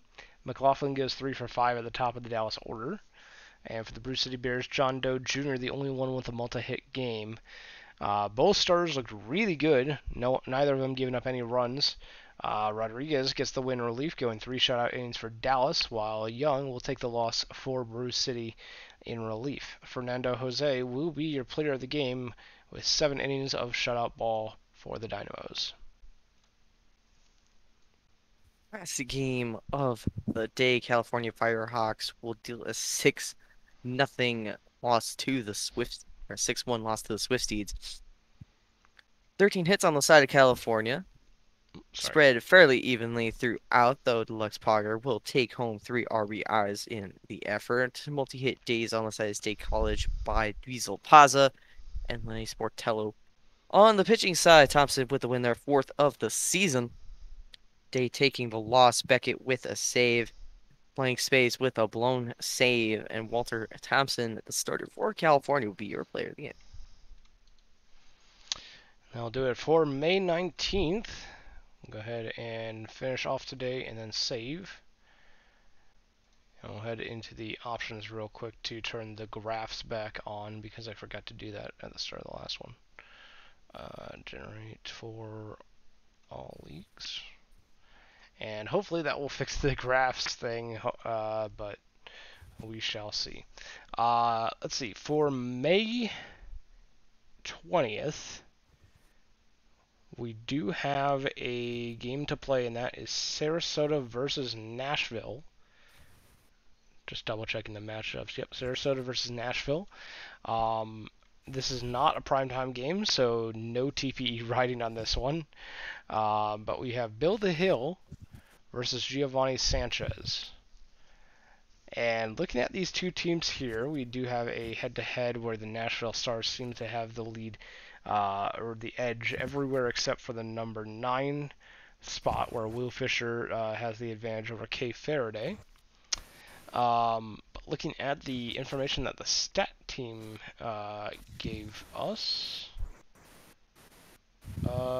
maybe? Nope, never mind. I'm sorry. Don't have stats. So the prediction. So as we go for the predictions for this one, between these two teams, Moosey, anything stand out to you between them? Yeah, Nashville has hit Bill the Hill very hard in any of the appearances. The only one who hasn't had an appearance is Kay Faraday. Everybody is hitting over 300 against Bill the Hill, which is positively absurd, though only 5 home runs between them, so it's a lot of balls in play. For Sarasota, it's a bit of a scrap house out here. Giovanni Sanchez, a relatively young pitcher, not a lot of looks. Though J.R. Cook has had some decent success, hitting .273 against Sanchez. Joe Burrow having limited appearances is hitting a 3.33 for them. Uh, Sarasota needs a really good outing from their pitcher in this one, though Mhm. with Nashville's history against the Hill, they might need to just outscore them instead of relying on the pitching. Sarasota is in to a deep rebuild now, so they're just trying to get what they can get. Yeah, very true. With Sarasota in the rebuild and Nashville still fairly competitive despite the record. What's interesting to note is Nashville seems to be maybe underperforming a little bit. I think people were probably expecting a little bit better than close to 500 ball after the first week of the season. But you know, I think a lot of that has to do with some of the Nashville bats. I mean, you look at the average for the Nashville lineup, and you have three hitters at the top doing. You have Thomas Rose hitting very well at 347. You have Cade Munson hitting pretty well at 322.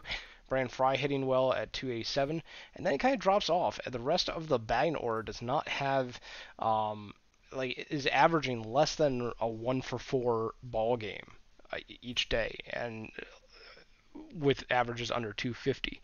So the batting order for Nashville really needs to kind of get some more hits and support their pitchers in order for them to do a bit better. And I think against Bill the Hill, where we have a fairly high ERA and WHIP and good stats specifically against Bill the Hill, I think this is a very good opportunity for Nashville's bats to kind of get some confidence back and get some more pep in their step, so to speak.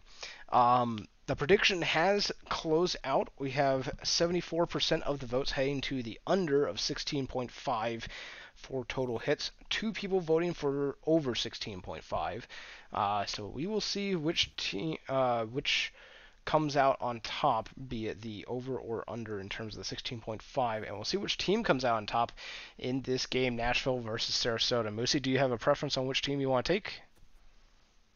I'll take Nashville in this one. All right, well, that means I will be bringing us into game with the Sarasota Bats facing off against the lefty Giovanni Sanchez, starting pitcher for Nashville. And we get on into game with J.R. Cook going down on strikes to the young pitcher Sanchez. BJ Foe, the shortstop, is going to be due up here for the second batter of the ball game. Short grounder in front of the catcher, Cade Munson, who throws on to first for out number 2. And Joe Burrow is going to ground that one to short for a quick 1-2-3 inning. Giovanni Sanchez looks good through 1. We head to the bottom of the first with Nashville's first look at it against Bill the Hill. Thomas Rose will lead things off here. Hard hit ball up the middle. That'll be a lead-off single. Nashville seems to get started. Oh, and the ball gets past Joe Burrow. Rose is going to make his way over to second. Oh! Cade Munson's going to launch one into right field, and that baby is gone. Nashville continues their hard hit in against Bill the Hill. Fry will ground out to the second baseman. Buswell flies out to the right fielder. Zach Johnson's going to ground one out to the shortstop.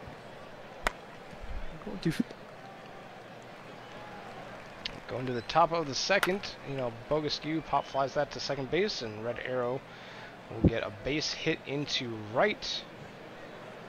Zach Washington watches as Arrow takes off for second and nets the stolen base, number 9 on the season for Red Arrow.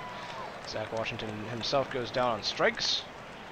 And the runner on second is left-right, who grounds it to the third baseman over to first for out number 3. We head to the bottom of the second, 2-0 Nashville, looking to build on their lead. Bongo Lulango steps in, going to get a strike out by Bill the Hill. That will bring up center fielder Jimmy Smith. Gonna watch one go by, take in the walk, free pass on to first base. Bring up Jebediah Crunk, hard hit ball over the shortstop, tosses the second baseman over to first for the double play.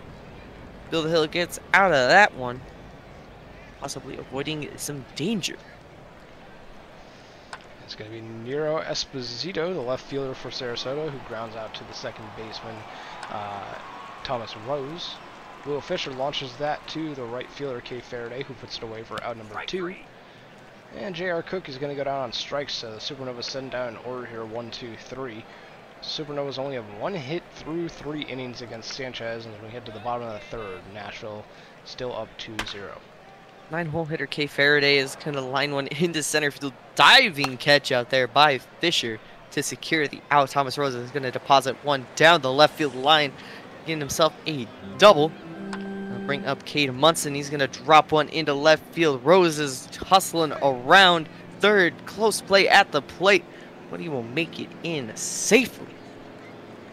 RBI single by Munson. Brandon Fry going to fly one out into right center. Center fielder will take that one for the second out. Bring up Buswell. Buswell's going to get one over into the right center field gap all the way to the wall. They're going to send Munson around. Buswell slides into third. He will be safe. RBI double by Buswell, and he sits on third from the throw. Zach Johnson's going to drive one down the left field line all the way into the corner, picking himself up an RBI double as well. That will be the end of the day for Bill the Hill. Joe Warner will step in, getting a ground out of Luongo. This one will end the inning, though Nashville scores 3. It's going to be BJ Foe leading off the top of the fourth here, and he'll ground out immediately to Thomas Rose for out number 1. Joe Burrow launches that into right field, though, for a base hit past the second baseman. Now you have a runner on first with one away for Ian Bogescu. Long fly ball into left field. Not quite to the warning track, though, is Fry, who makes the grab. Red arrow, 2 outs, runner on first, goes down on strikes. We head to the bottom of the fourth with Nashville up 5-0. Looking to add even more insurance runs. Warner steps in. Jimmy Smith, the hitter, will ground one out to shortstop. That'll bring up Jebediah Crunk. Crunk is going to hit one to second baseman for it. Second out of the inning. Bring up Faraday. Faraday swings through one. That'll be strike 3. 1-2-3 inning by the reliever Joe Warner will end the inning. Top of the fifth, Zach Washington up the middle. That's going to be a base hit for Zach Washington. Left, right, the DH goes down on strikes. On the screwball. Nero Esposito is going to get hit by the pitch and will take a free pass to first base as Washington advances to second. 1 out for Will Fisher.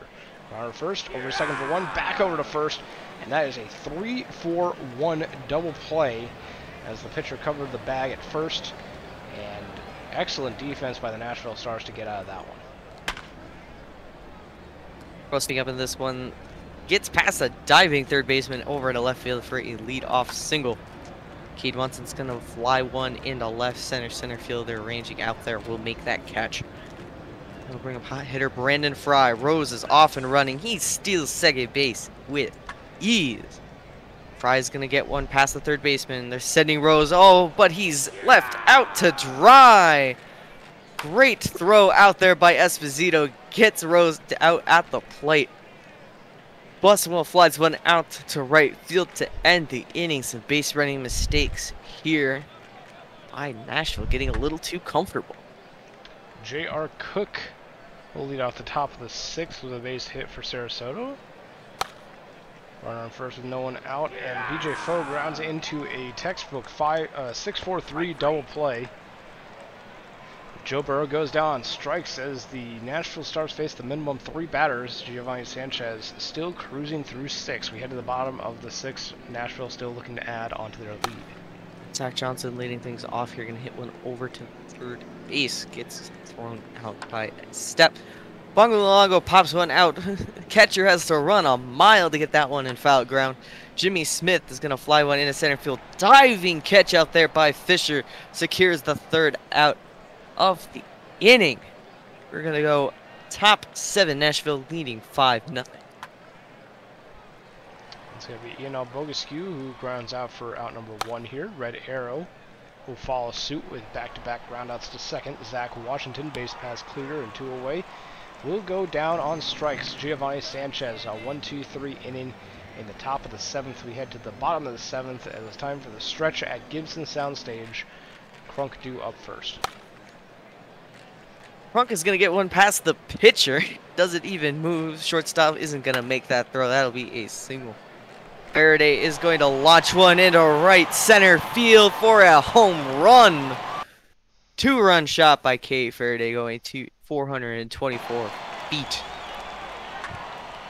Thomas Rose steps in, grounds out to the first baseman, taking himself to the bag.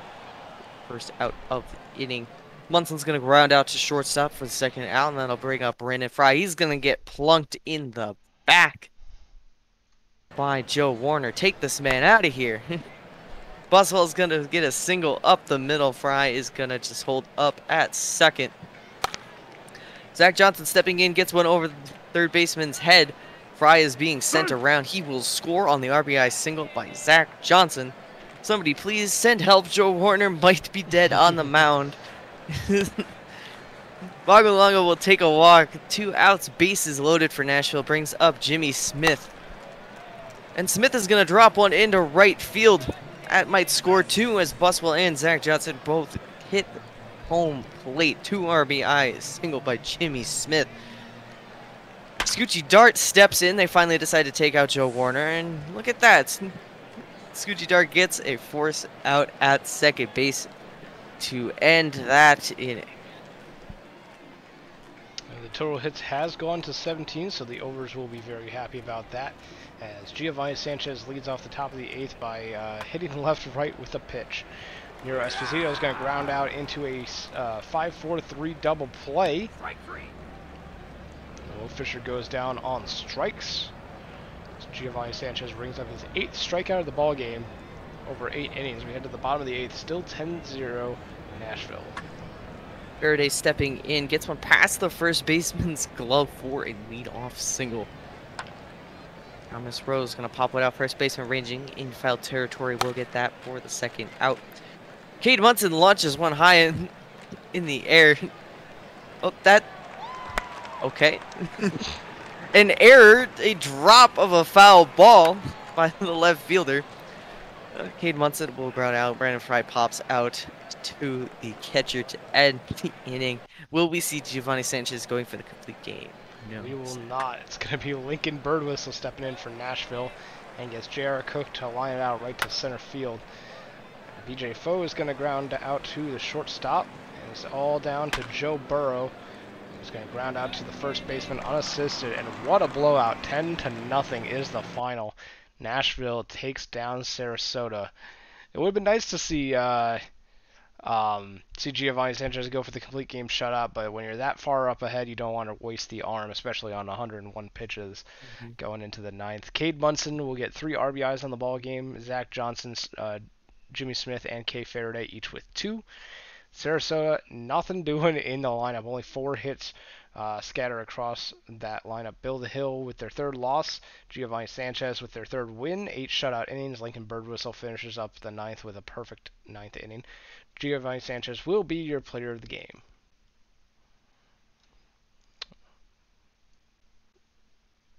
Crabs will eke out a win over the Aviators 3-2. And the Crabs are still messed up there. We will just have to ignore. They are. Yeah. 6 hits aside, though Julio Ruiz gets 2 of those hits for Providence and 2 RBIs to boot. On the side of Outer Banks, a 2-for-4 day by Mike Litteris. On the pitching side, both pitchers will take no decisions, which is sad for Funk. He had a fantastic outing. Hunter Sky takes the loss and the blown save, going a 1/3 of an inning, giving up 3 earned runs. That will cost them the game. Murley with the win, the 2nd of the season, and Tachibana with the save. Ray's Funk, starter for Outer Banks, will be your player of the game. Now we have the Voyagers taking down the Buffalo Surge here, 6-5, 10 hits apiece. We have a 2-hit ball game for Benny Rodriguez, Weedham Boys, Bark Bark Wolf Ruff, and Peter Pretzelman, all on the side of New York. Buffalo, 3-hit ball game for Ruben Ramirez with an RBI and a run, and Spikak gets 2-for-4 on the day. Fumikage Tokiyami takes their third loss for Buffalo, while Regnaleb Sievert their third win for New York. Cletus McFlorida Man gets a hold and Pax Abadir a save, while Bark Bark Woof Ruff will be your player of the game.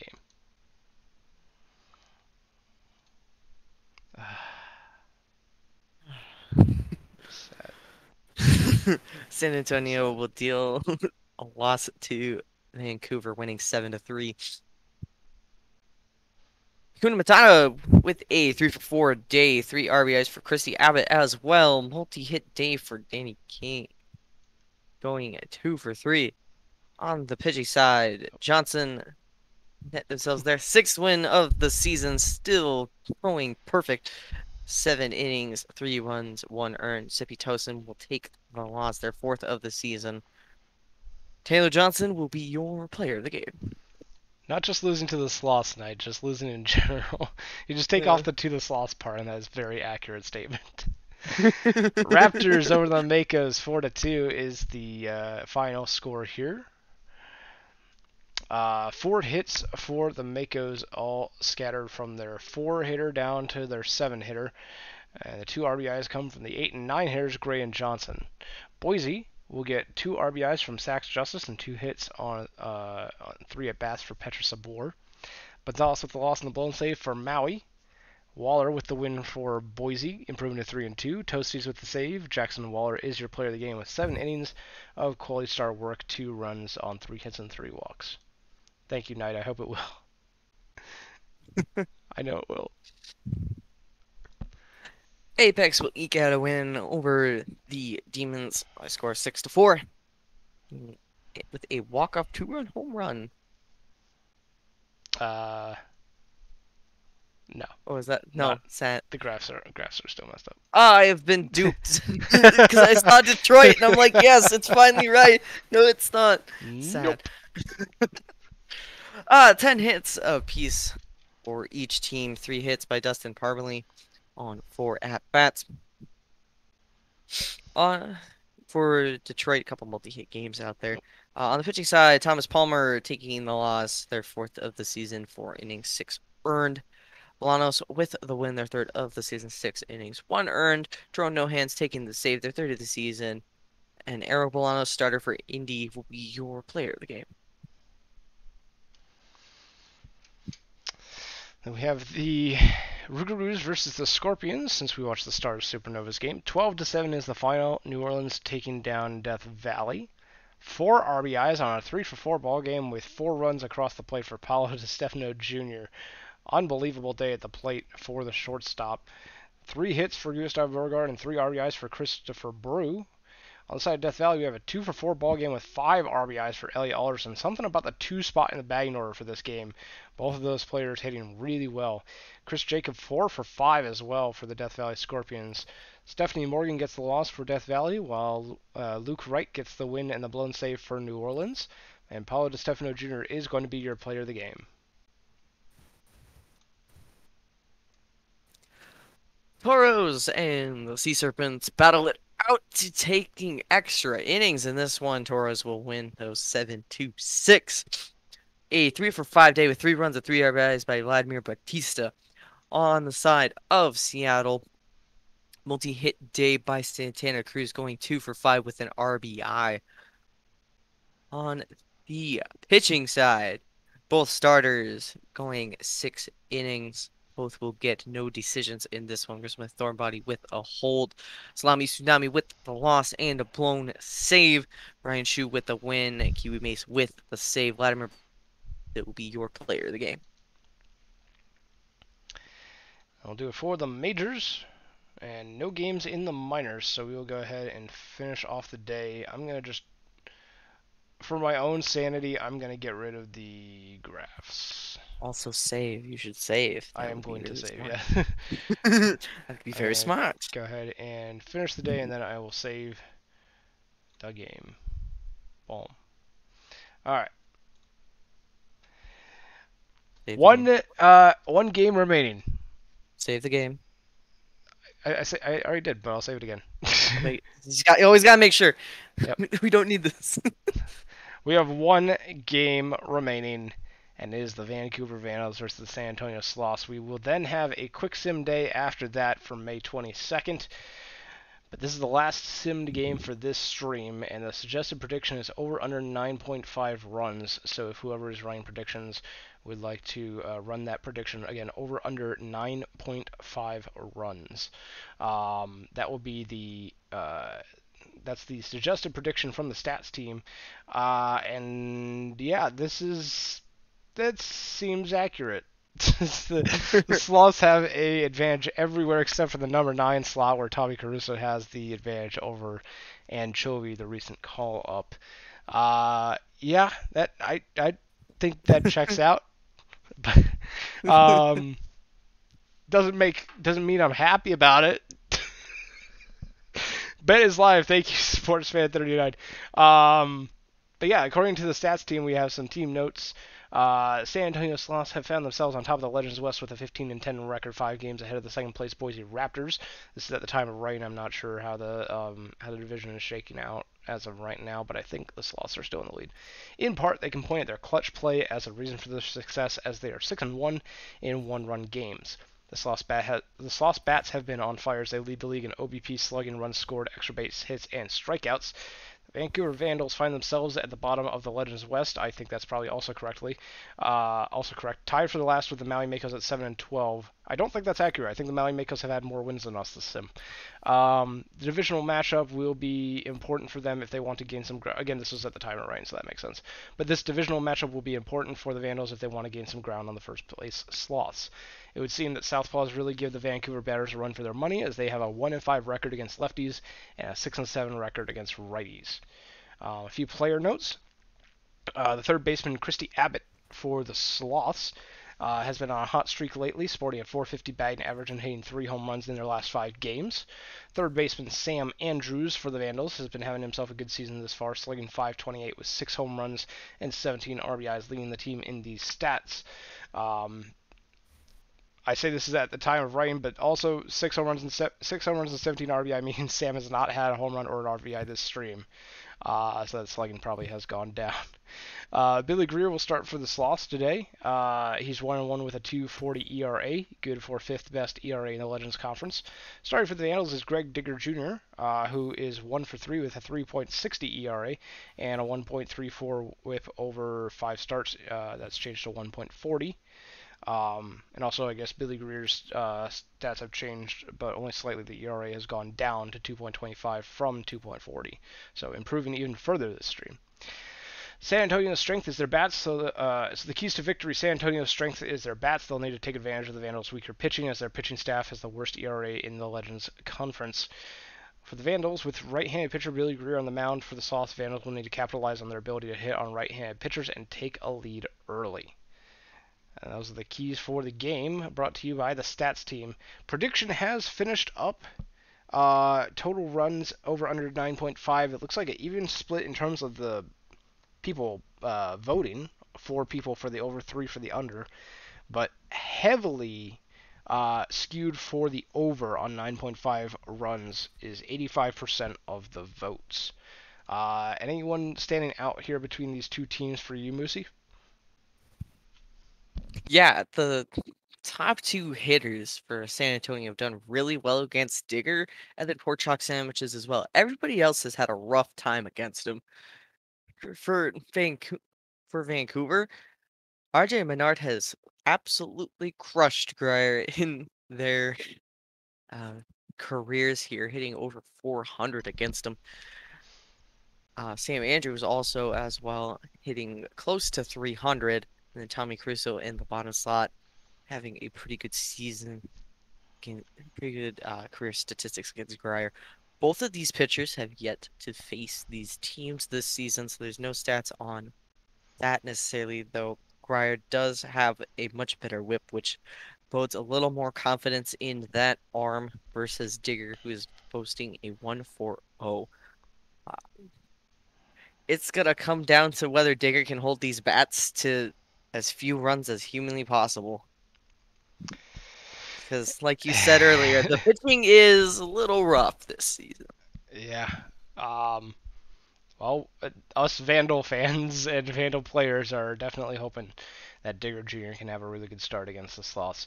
I do have a preference on this one, so why don't you take us into game, Moosey, with the San Antonio Sloths bats leading off against Greg Digger Jr. I never would have guessed. Leading things off here is Stan Antonio going to sky one into right field. Easy catch out there for Caruso. Abbott's going to watch strike 3 go by, going down on strikes. Will bring up left fielder Akuna Matata. Hits one over to the shortstop. Easy throw there for the third out. 1-2-3 inning for Digger Jr. Good start on that front. It's going to be R.J. Menard, the first baseman for the Vandals, due up first against Billy Greer. And we will ground out to the third baseman, Christy Abbott. Jay Doctor over the head of the first baseman. That's going to be a single for the center fielder. Zach Lodge goes down on strikes. That's going to be out number 2. We have Sam Andrews up now, and he'll watch as R.J. Menard takes off for second and gets there easily. Stolen bag for Menard, his second of the season. Sam Andrews, though, will ground out 2 sandwiches, and that will end the inning as we head to the top of the second. Middle of the order here, Chris Jimenez is going to hit one over a short. Ground out, though, for the first out. Trevin Knight is going to get hit by that pitch. One must have just gotten a little bit away from Digger there. And away he goes, and he will be caught by a mile. Wow. What a gun by Lodge. Sandwiches is going to pop one out to the third baseman. Digger seems to be rolling now. That's what the Vancouver Vandals want. Don't jinx it. Dan King launches that one into right field. All the way back to the warning track is Chovy, who makes the grab. Muckers O'Houlihan, fly ball into center field, and that's going to be taken care of by the center fielder, Knight. Stan Duff launches that one into left center, and Trevin Knight will take care of Knight MC. So we head to the top of the third. Still no score here in Vancouver. Sweetot's going to swing through one. That'll be a strike 3. Second strikeout of the day by Greg Digger Jr. That'll bring up Bobby McDonald Jr. He's going to line one over the head of the shortstop, getting on with a single. That'll bring up Anchovy. Checks the swing. Did not go around. Will take the walk. I want to first bring up Stan Antonio. Sides way into center field. Diving catch out there by Doctor. Runners hold up. No tag on the play. Christy Abbott getting called out on strikes. Some clutch defensive play there. Holds the runners off of plate. Josh Sanders is going to get a single into left field. He's having a rough season. He was 102, but that single will bring him up to 120. However, Caruso will ground into a 4-6-3 double play to clear the base pass. R.J. Menard gets back on the base pass, though, with a single. Headed for second. Safe at second with his third stolen base of the season, as Jay Doctor is going to fly out into shallow right. Second baseman Sandwiches running all the way back out there to grab it. Vandals get a couple of runners on the base pass, but nothing across. We head to the top of the fourth. Akuna Matata is going to line one into left center. We'll get on with a lead-off double. I'll bring up Chris Jimenez. Jimenez is going to pop one out. Second baseman ranges way back into right field to make that catch. Single up the middle by Trevin Knight. They're going to send home Matata, and he is out by a mile. Base running mistakes here by the Sloths. Sandwiches will strike out to retire at the side. It's going to be Zach Lodge due up, who's going to go down on strikes. And Sam Andrews, the now cold hitter, after having a really blazing hot start to the season, is going to go down on strikes as well. Back-to-back strikeouts here as Dan King steps in with 2 away and the base paths empty. And Billy Greer has struck out the side with a 1-2-3 inning here in the bottom of the fourth. Starting to settle in a little bit here after a somewhat rocky third. We head to the top of the fifth, still no score. Speedot swings through one for strike 3. Fifth strikeout of the day by Greg Digger Jr. That will bring up Bobby McDonald Jr. He will watch one go by. Another strikeout for the Vancouver pitcher. They'll bring up 9-hole hitter and Chovy. Chovy's going to ground one over second base. Easy throw there. 1-2-3 inning for Greg Diggs Jr. We go bottom 5. Still no score. Muckers O'Houlihan is going to ground that to second base. Sandwiches struggles to come up with it, though, and that's going to be ruled as an error. Stand Up is going to get that one past the shortstop, and now we have first and second for the Vandals bats. Josh Sanders, fly ball into left center field. The left fielder grabs it. Heading for third is O'Houlihan, and he will make it there. Tommy Caruso gets that past the first baseman, and the scoreless streak is broken here. We have a run on the board, and it's going to be for the Vandals, who take a 1-0 lead. Dup advances to third. RJ Menard is going to go down on strikes with runners at the corners and one away. And Jay Doctor will follow suit. So Billy Greer strikes out 2 batters there to end the inning. But not before the Vandals put a run on the board. It is 1-0 Vancouver heading to the top of the 6th.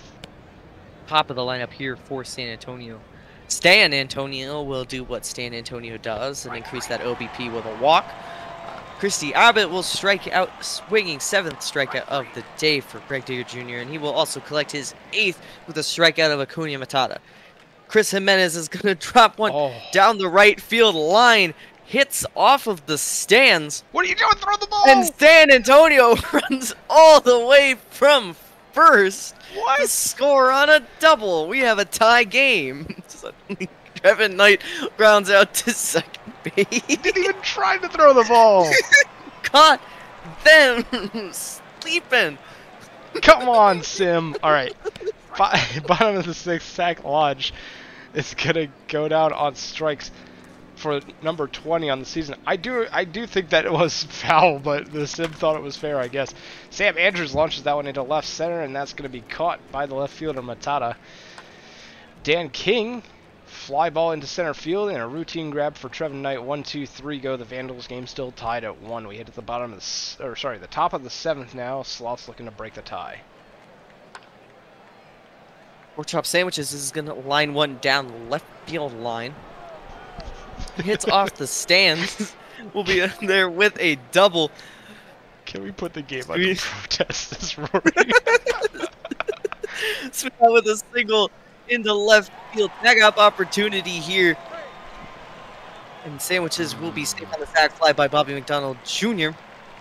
Sauce will take another run home. Anchovy's going to ground one over to second base to shortstop. Only going to get the fielder's choice on that one. Chovy is off and running. Will steal second base. They'll bring up Antonio's. And Antonio going to ground one to third baseman for the third out. Though the Sloths do take a 1-run lead heading bottom of the 7th. No, with the MLB umpire's joke, as Esteban Rodriguez Jr. enters the game to face down Muckers O'Houlihan and strikes him out. Stand Up, the left fielder. Liner into center field. That's going to get over the center fielder's head, and it's going to bounce into the stands for a ground rule double. Josh Sanders goes down, strikes. And it's going to be Tommy Caruso with a runner on second and 2 outs. Launches that one into right center field, but it's going to be grabbed by Trevin Knight. And the Vandals get nothing on a hit. Sloths still lead 2-1 as we head to the top of the 8th here. I hate this game's physics sometimes. Homura Fuji steps in and relieve. Christy Abbott is the first batter who will face, flying out into left field. Kuna Matata skies one into left center. Center fielder will call for it for the second out. Chris Jimenez rounds one over to second base. 1-2-3 inning for Fuji. Keeps the Vandals within reach. Still a 1-run ball game. Esteban Rodriguez Jr. re-enters the ball game, and RJ Menard will ground out to short. Jay Doctor goes down and strikes. And 2 outs with the base paths empty for Zach Lodge.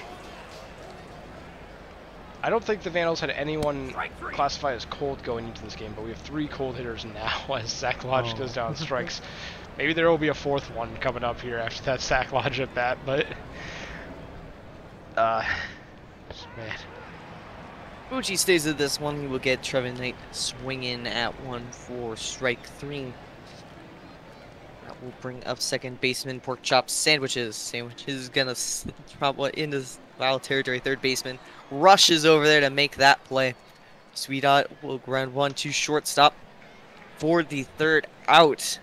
1 run is needed to tie, 2 to win it. As we head bottom of the ninth, Vancouver's heart of the order. Yeah, unless we go to extras, the under will win on this one. The over-under was 9.5 runs, and we have 3 going into the bottom of the ninth.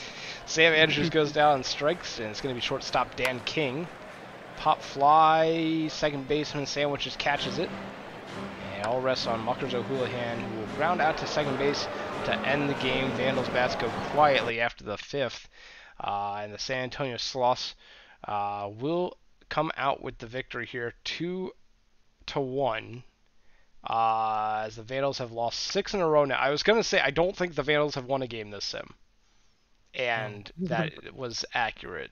We've lost 6 in a row now. And you take a look at the batting order, and that's a pretty good picture as to why. Stand up with 2 hits, 4 hits among 4 other batters, but nothing from the heart of the order here. San Antonio will get 1 RBI from Chris Jimenez and 1 from Bobby McDonald Jr. No one with a multi-hit game, but they didn't really need it. Billy Greer with the win, their second of the season, with 6 really good innings. I was going to say shutout innings, but technically there's an unearned run in there. Esteban Rodriguez Jr. gets the save, 3 innings of shutout work. Greg Digger Jr. takes the loss despite a very good start for the flamethrower starting pitcher. And Silliams and Fuji close it out. Billy Greer is going to be your player of the game for this one.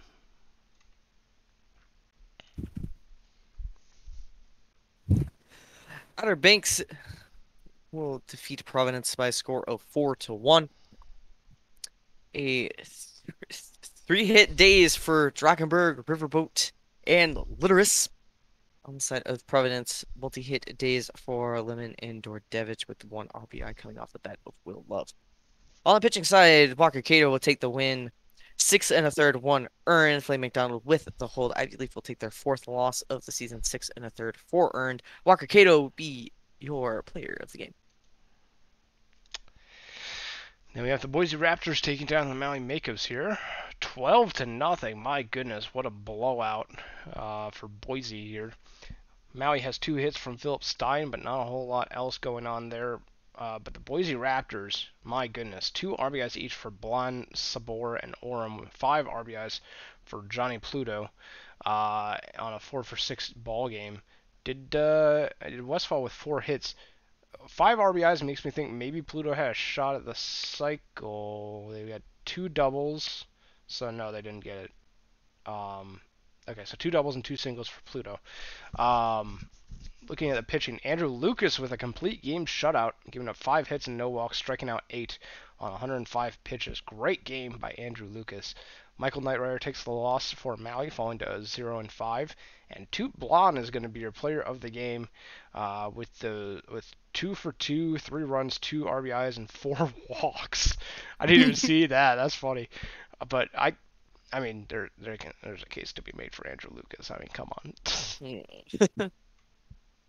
Surge and Voyagers. Surge will win 7-6, just barely eking out the victory. Wendell Meredith, lead off hitter, 3 for 5 with a run and 3 RBIs. For New York, 3 for 5, Daybar, Barbados, Slim, and Rusty Kuntz. On the pitching side, both starters take no decisions. Roxas with the win, their second of the season. Bell with a hold, walk-in with the save. Graves will take the loss and the blown save, giving up 4 runs in 1 1/3. Wendell Meredith will be your player of the game. Detroit Demons take down the Apex here. 3-1 is the final. The sole RBI from Indianapolis coming from a solo shot off of Jimbo Slice off of Duckworth Lewis. Detroit has a 3 for 4 ball game from Victor Herrera with an RBI and a run. 2 for 4 ball game with an RBI and a run from Stretch Armstrong. Molly Mitchell gets their 3rd win with 8 shutout innings, and Duckworth Lewis gets their 5th save.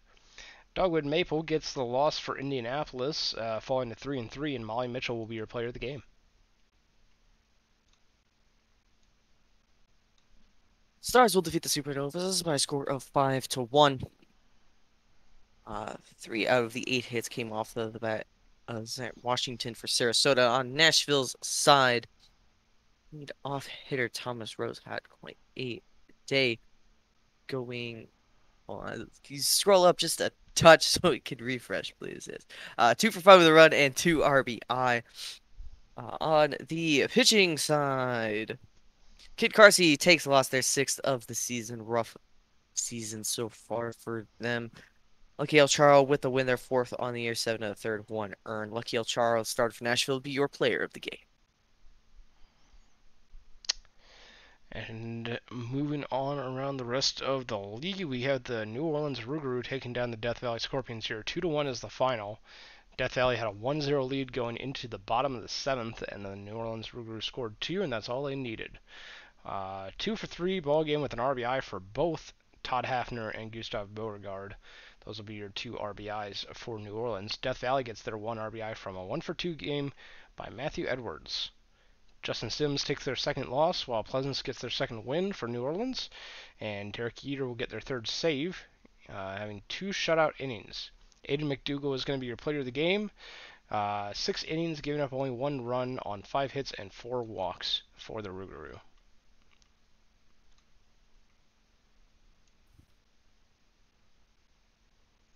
Sea Serpents blow it late as Cancun will win 6-3. Hero of the game, Vlad Batista with a 3-run home run.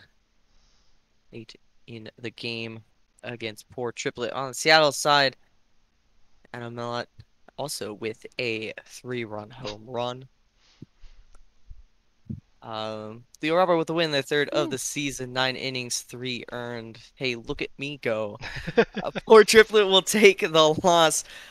3rd of an inning, 3 earned runs. Leo Robert will be your player of the game. A tale of 2 toros here. We got Robert with the player of the game win, and we got Bauer in the chat complaining about the 146 average. Bauer, you had your one good season. You wasted it on the minors.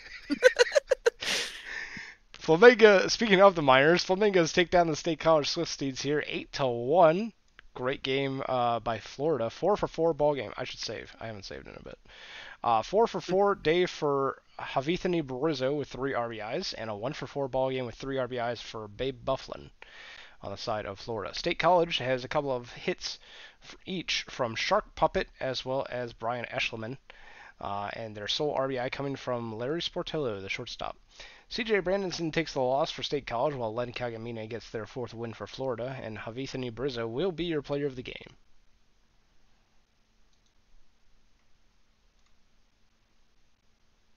Lemurs and Dillos, and a walk-off victory for the Lemurs as they will win 9-7. A 2-for-2 day with 2 walks, a run, and 4 RBIs by Ezra Oatmeal, hitting themselves a 3-run home run. Full team effort by Louisville as 3 players, Gump, O'Sullivan, and McGee, netted 2 RBIs. On pitching side, both starters did not go too far, but they take no decisions anyway. Poe Scott, the hero in this one, going 3 innings, no earned, will take the win, their 5th of the season. Mrazek with the loss, their 2nd of the season, giving up 2 runs in 1 1/3 innings pitch. Ezra Oatmeal be your player of the game. Then we have the Kansas City Hepcats taking down the Dallas Dynamos here. 3-2 is the final. Let's see. The 2 RBIs from Dallas are coming from Elliot Spencer and Ryan Cacao, 1 apiece. Elliot Spencer going 2-for-4 on the day. Kansas City has a 4-for-4 ball game for Zaron Pryor. Vandal prospect right there. We need that hitting up in the majors. 2-for-3 day for Jacob Minion with an RBI on the side of the Hepcats as well. Evan Heed will get the win. Big Sexy with the hold and Barney Turbo with the save. Jenkins Miller will take their 3rd loss for the Dallas Dynamos, and Evan Heed, will be your player of the game. Wheelers and Bears. Bears eke out a victory on a walk-off 2-run single by Connor McNasty to win 3-2. A 2-for-4 day by Max Benningson on the side of Anchorage, as well as Bobby Roode Brew City, Marius Emerson with a 4-for-5 day, scoring 1 run as well. On the pitching side, both starters take no decisions, giving up 1 earned run in their appearances. Musher will take the loss. King with a blown save. Acho with the win. Booze Goozer, starter for Brew City, will be the player of the game. And then the California Firehawks will take down the Chicago Kingpins in the last ball game of May 21st. 3-1 is the final. 2-hit ball game for the Cheese with an RBI on the side of California, while Kevin Dotson will get 2 hits as well, as will Chris Smoove. Chicago has a 3-for-4 ball game from Wayne Shorzy and an RBI from Robert Drop Table Players, but not a whole lot else going on there. Sports Boy 57 takes their 4th loss for the Kingpins, while Thaddeus Branson gets a save after Lizzie Mitchell gets the win for California. Lizzie Mitchell, once again, the number one overall draft pick of the season 28 minors draft, with the win and the player of the game. And that'll do it for the 21st. We'll go ahead and finish off today, and then we will save. No majors games on the last simmed day of today, but we do have some minor league games. And let's see, we'll go ahead and auto sim those. And we'll start off with the Florida Flamingos taking down the State College. I don't know why I hit watch replay. Oh no. I apologize. I meant to hit box score. I don't know why. 4-1, Florida Flamingos take down the State College Swifties. Out-hitting them 8-6. 2-hit ball games for Dracula and Yuppers, each with an RBI. State College Swifties has a 2-for-4 ball game with an RBI from Shark Puppet. Claflin gets the loss for State College, while Damian Jensen Crenshaw gets the win for Florida. Nolan Nola gets the save, and Damian Jensen Crenshaw is going to be your player of the game with 6.1 innings of shutout ball. Epcats and Dynamos. Epcats will win 2-1 in this affair. Dallas only managing 3 hits, though end up getting a run out of it. Probably off of an RBI ground out, if I had to guess. Kansas City on their side, a 2-for-2 day with a run, RBI, and a walk by Jet Stargasm. On the pitching side, Michael Redacted with the loss, their 3rd of the season. Johnny Patey, starter for Kansas City, taking a no decision. Big Sexy with the win. Winters with the save. Johnny Patey, starter for Kansas City, will be your player of the game. I'm waiting for Popwolb to have a really good game so that someone can say that Popwolb pops off.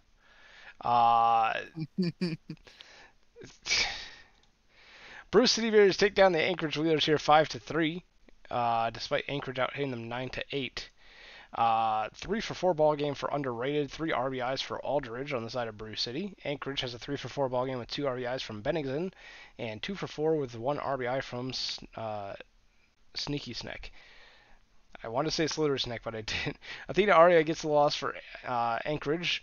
Wendy Marvel has a rough start for her Brew City. Bill Bumbles with the with their 2nd win of the season in relief for Brew City. And Danny Young will get their 2nd save. Athena Aria will be your player of the game despite the loss. Fiddles and Lemurs. Lemurs will take another victory this time, 5-2. 3-for-4 day by Jet Jaguar in that leadoff spot for Louisville. A 2-for-4 day with a run by Hieronymus Flex for Amarillo. 3 RBIs off the bat of Barry Bonds. Definitely not concerning. On the pitching side, Simpson Yee takes the loss, their 3rd of the season, giving up 5 runs over 6 innings. Pete Crimps will take the victory, their 1st of the season, with 1 earned run over 6 innings pitched. Poe Scott takes that 3-inning save as well. And Pete Crimps, starter for Louisville, will be your player of the game. Then we have Chicago Kingpins taking down the California Firehawks in the last ball game of today's sim. Kingpins winning 11-4. 2 RBIs each for Dotson and the Cheese. Dotson going 3 for 5 for California. On the side of Chicago, 4 for 5 ball game with 4 RBIs for Hayden Andrews. Great day at the plate for the third baseman from Chicago. Wayne Shorzy having a good day as well. 3 for 4 with 3 runs across and 1 knocked in. DeRosa 2 for 4 with 2 ribbies, and Cantharion with 3 hits as well. I'm assuming that's Dom Sarah Cantharion. I'm assuming that's a bot? That is in fact a bot. Okay. That's the combined 3 names of 3 different players. Oil Can Boyd Jr. Gets the loss for California, and Cameron Grimes gets their 4th win for Chicago. Hayden Andrews will be your player of the game. And I'm going to go ahead and save, and then we will go ahead and start the upload. Hooray. Because that is all we are doing for today. If I can remember where the heck I go to upload. I'm losing my mind today, I swear. Oh my goodness. Jeez. Alright. That's gonna do it. Oh my goodness. I just can't today. My brain's melting. I am losing my mind. I don't know what's going on. But thank you. You got plenty of time left in the day. It's true. It's true. I don't get to just go to sleep after this. I have to keep facing the rest of the day and keep melting my brain. Anyway, thank you to the stats team and to the mod team for doing y'all's jobs and making my job easier. Thank you to Moosey for stepping in and co-hosting. Yeah, thanks for having me. It's always fun to come on with you. It's always fun to have you on board. And thank you to chat for sticking around this long. We're going to play some music, and if you guys have some questions for us or want to just talk with us and hang out, feel free. Yeah. That's usually how these uploads go. Yeah. Yeah, you had mentioned earlier that like it just suddenly started raining. Well, of course, it middle of stream it just downpours and is still going. We have had a very dry summer. So it's nice to get rain, but you know. Yeah, I don't know what happened. It just out of nowhere it just started raining really hard on where I was. Really weird. Got a question. What's your opinion on the DN schedule? What's the DN schedule? Why can't we look at this graph anymore? Something happened with the You got. I saw it from a mile away, but I didn't want to say anything. Why can't we look at this graph anymore? Something happened with the graphs. I don't know what happened with them exactly, but when the file got messed up with the graphs. Yeah, something happened with that where the graphs just are borked, and maybe Enoch can fix it with his magic. I don't know. Otherwise, then maybe it's just. I'm hoping it's just this season, and like we don't have to just disable graphs for the rest of the PB history or anything. That'd be kind of wonky. I feel like it would Steve Jobs be fine. I feel like it would be fine after a season because like everything basically refreshes. But what do I know? So. No, do not clip that. Do it. Somebody do it. Do it.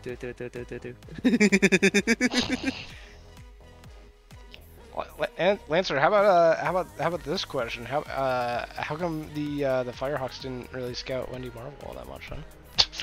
And then picked a different pitcher for #1 overall. I kid, but Lizzie Mitchell, great player, great user, absolutely deserves to be #1 overall. Kyle's great, fantastic. She made my because I for the longest time have just had a Providence Crabs signature. Mm-hmm. I was like, I haven't been on the Crabs in a while. So I was like, they made my new signature, and I'm very happy with it. So. I wound up on the Brew City Bears, which I'm very, very happy about.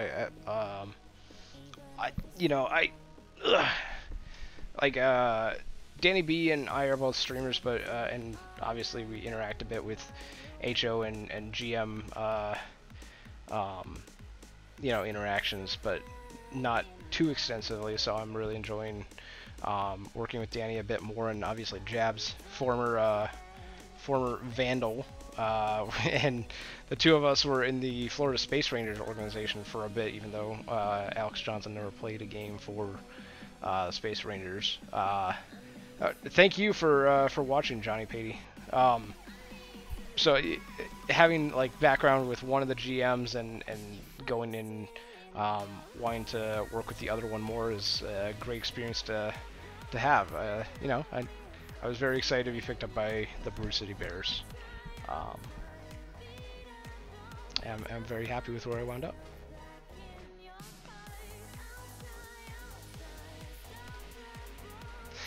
Oh man.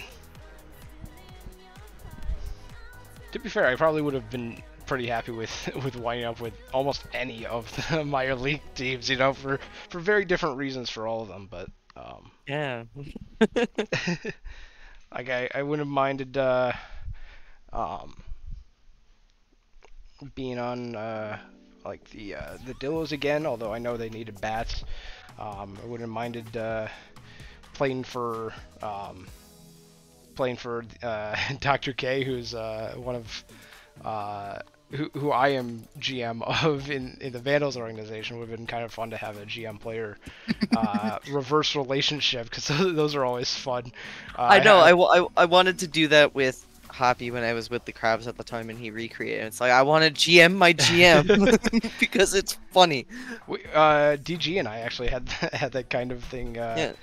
happen as well for several seasons. I mean, I ended up doing that with Bauer anyway. So. There you go. Yeah, but it's Bauer. It's not the same. Yeah. There's also Blow Pop over in Kansas City who has memed me several times, and I've done the same in return. You know, Blow Pop always talks about on their family therapy podcast about like tampering Giuseppe Tosin away from the Vandals. So that's always fun. Would have been fun to play for the World Series champion Chicago Kingpins. That would have been fun too. We would have needed you. To be honest, we needed everything. We got absolutely picked apart. I guess that's. Who all did you lose this offseason? We lost. All right, so we lost Shumi, of course. We lost Sax Justice. We lost Anchovy. Atlas Grey to age out, though now he's with Bowie on a free agent contract. We lost Mitch the T-Rex to a surprise call-up. We lost Anchorbell to a call-up. So 2 pitchers, and then like all of our bats were gone. Jeez. I'm surprised more didn't go. How are the Kingpins faring? Do you know where they're at in the standings? I mean, obviously, I didn't check the standings after today's sim, but... Well, if my knowledge is correct on how we did this sim, we are 15 and 11. So okay, so not too bad.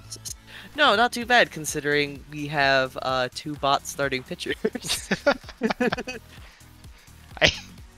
I think the Bears also have... I don't know how many... I think we have at least 1 bot starting pitcher, but I'm not positive. Yeah, but maybe 2.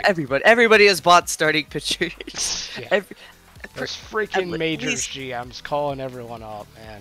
Oh man, Majors GMs are awful. Like, why must we minor league GMs have to suffer for your mistakes in cap management? It's true. That is the #1 reason why. Minors GMs start a protest to raise the Majors cap. I mean, no leaks, but we may have complained about such things. Really? Interesting. I don't know. It just feels wrong to call up a player before they even like sniff the cap. Yeah, I get that. And then you have people who stay down for 5 seasons. Jabs, looking at you. Oh man. 5th year senior, Booze Goozer. 5 years, yep, with the Brew City Bears. Yep. Oh man. All right, let me finish the. I think we gotta finish the upload here. Yeah, Bauer Shumi is in fact cursed. This is 100% confirmed. You had one good season and you wasted it.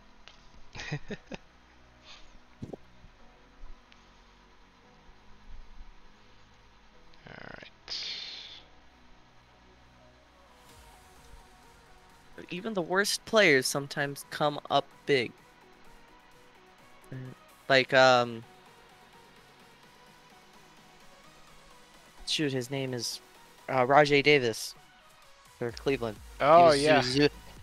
He was an absolute no-name hitter and had probably one of the biggest hits of World Series history. That's true. Yeah. But Bauer doesn't want to hear about that. Neither do I, but you know, the end result worked out fine, so that's all. The end result was fine. Yeah. That was all that matters. probably one of the greatest moments in like World Series history. Alrighty. It's updated on my side, so I see it. Is it? Yes, sir. On my screen, it's still showing. Control F5, my friend. Hit that hard. Like, I believe you. I just. I mean, I can look at the standings and tell you how many games you lost. Look at that, the Vancouver Vandals have this beautiful L6 next to their name here. It's fine, you're rebuilding. You'll live. You'll live. You'll live. What? I'm losing my mind. Standings. Okay, yeah, 7 and 18. Oh, yeah, that does match up with the. Wait, what the heck? Hmm? So. Okay, so the standings are accurate, but the news articles are all dated like May 16th on my end. Well, actually, the top one's dated May 21st, but. Okay, yeah. Weekly team power ratings is ranked May 16th, and somehow the Vandals went up despite not losing or not winning a game in the simulation. Anyway, so the index is updated. That's the important part. Is the index is updated. So with that, thank you one and all once again for sticking around and enjoying the stream, and I hope you all have a excellent rest of your Saturday and excellent rest of your weekend.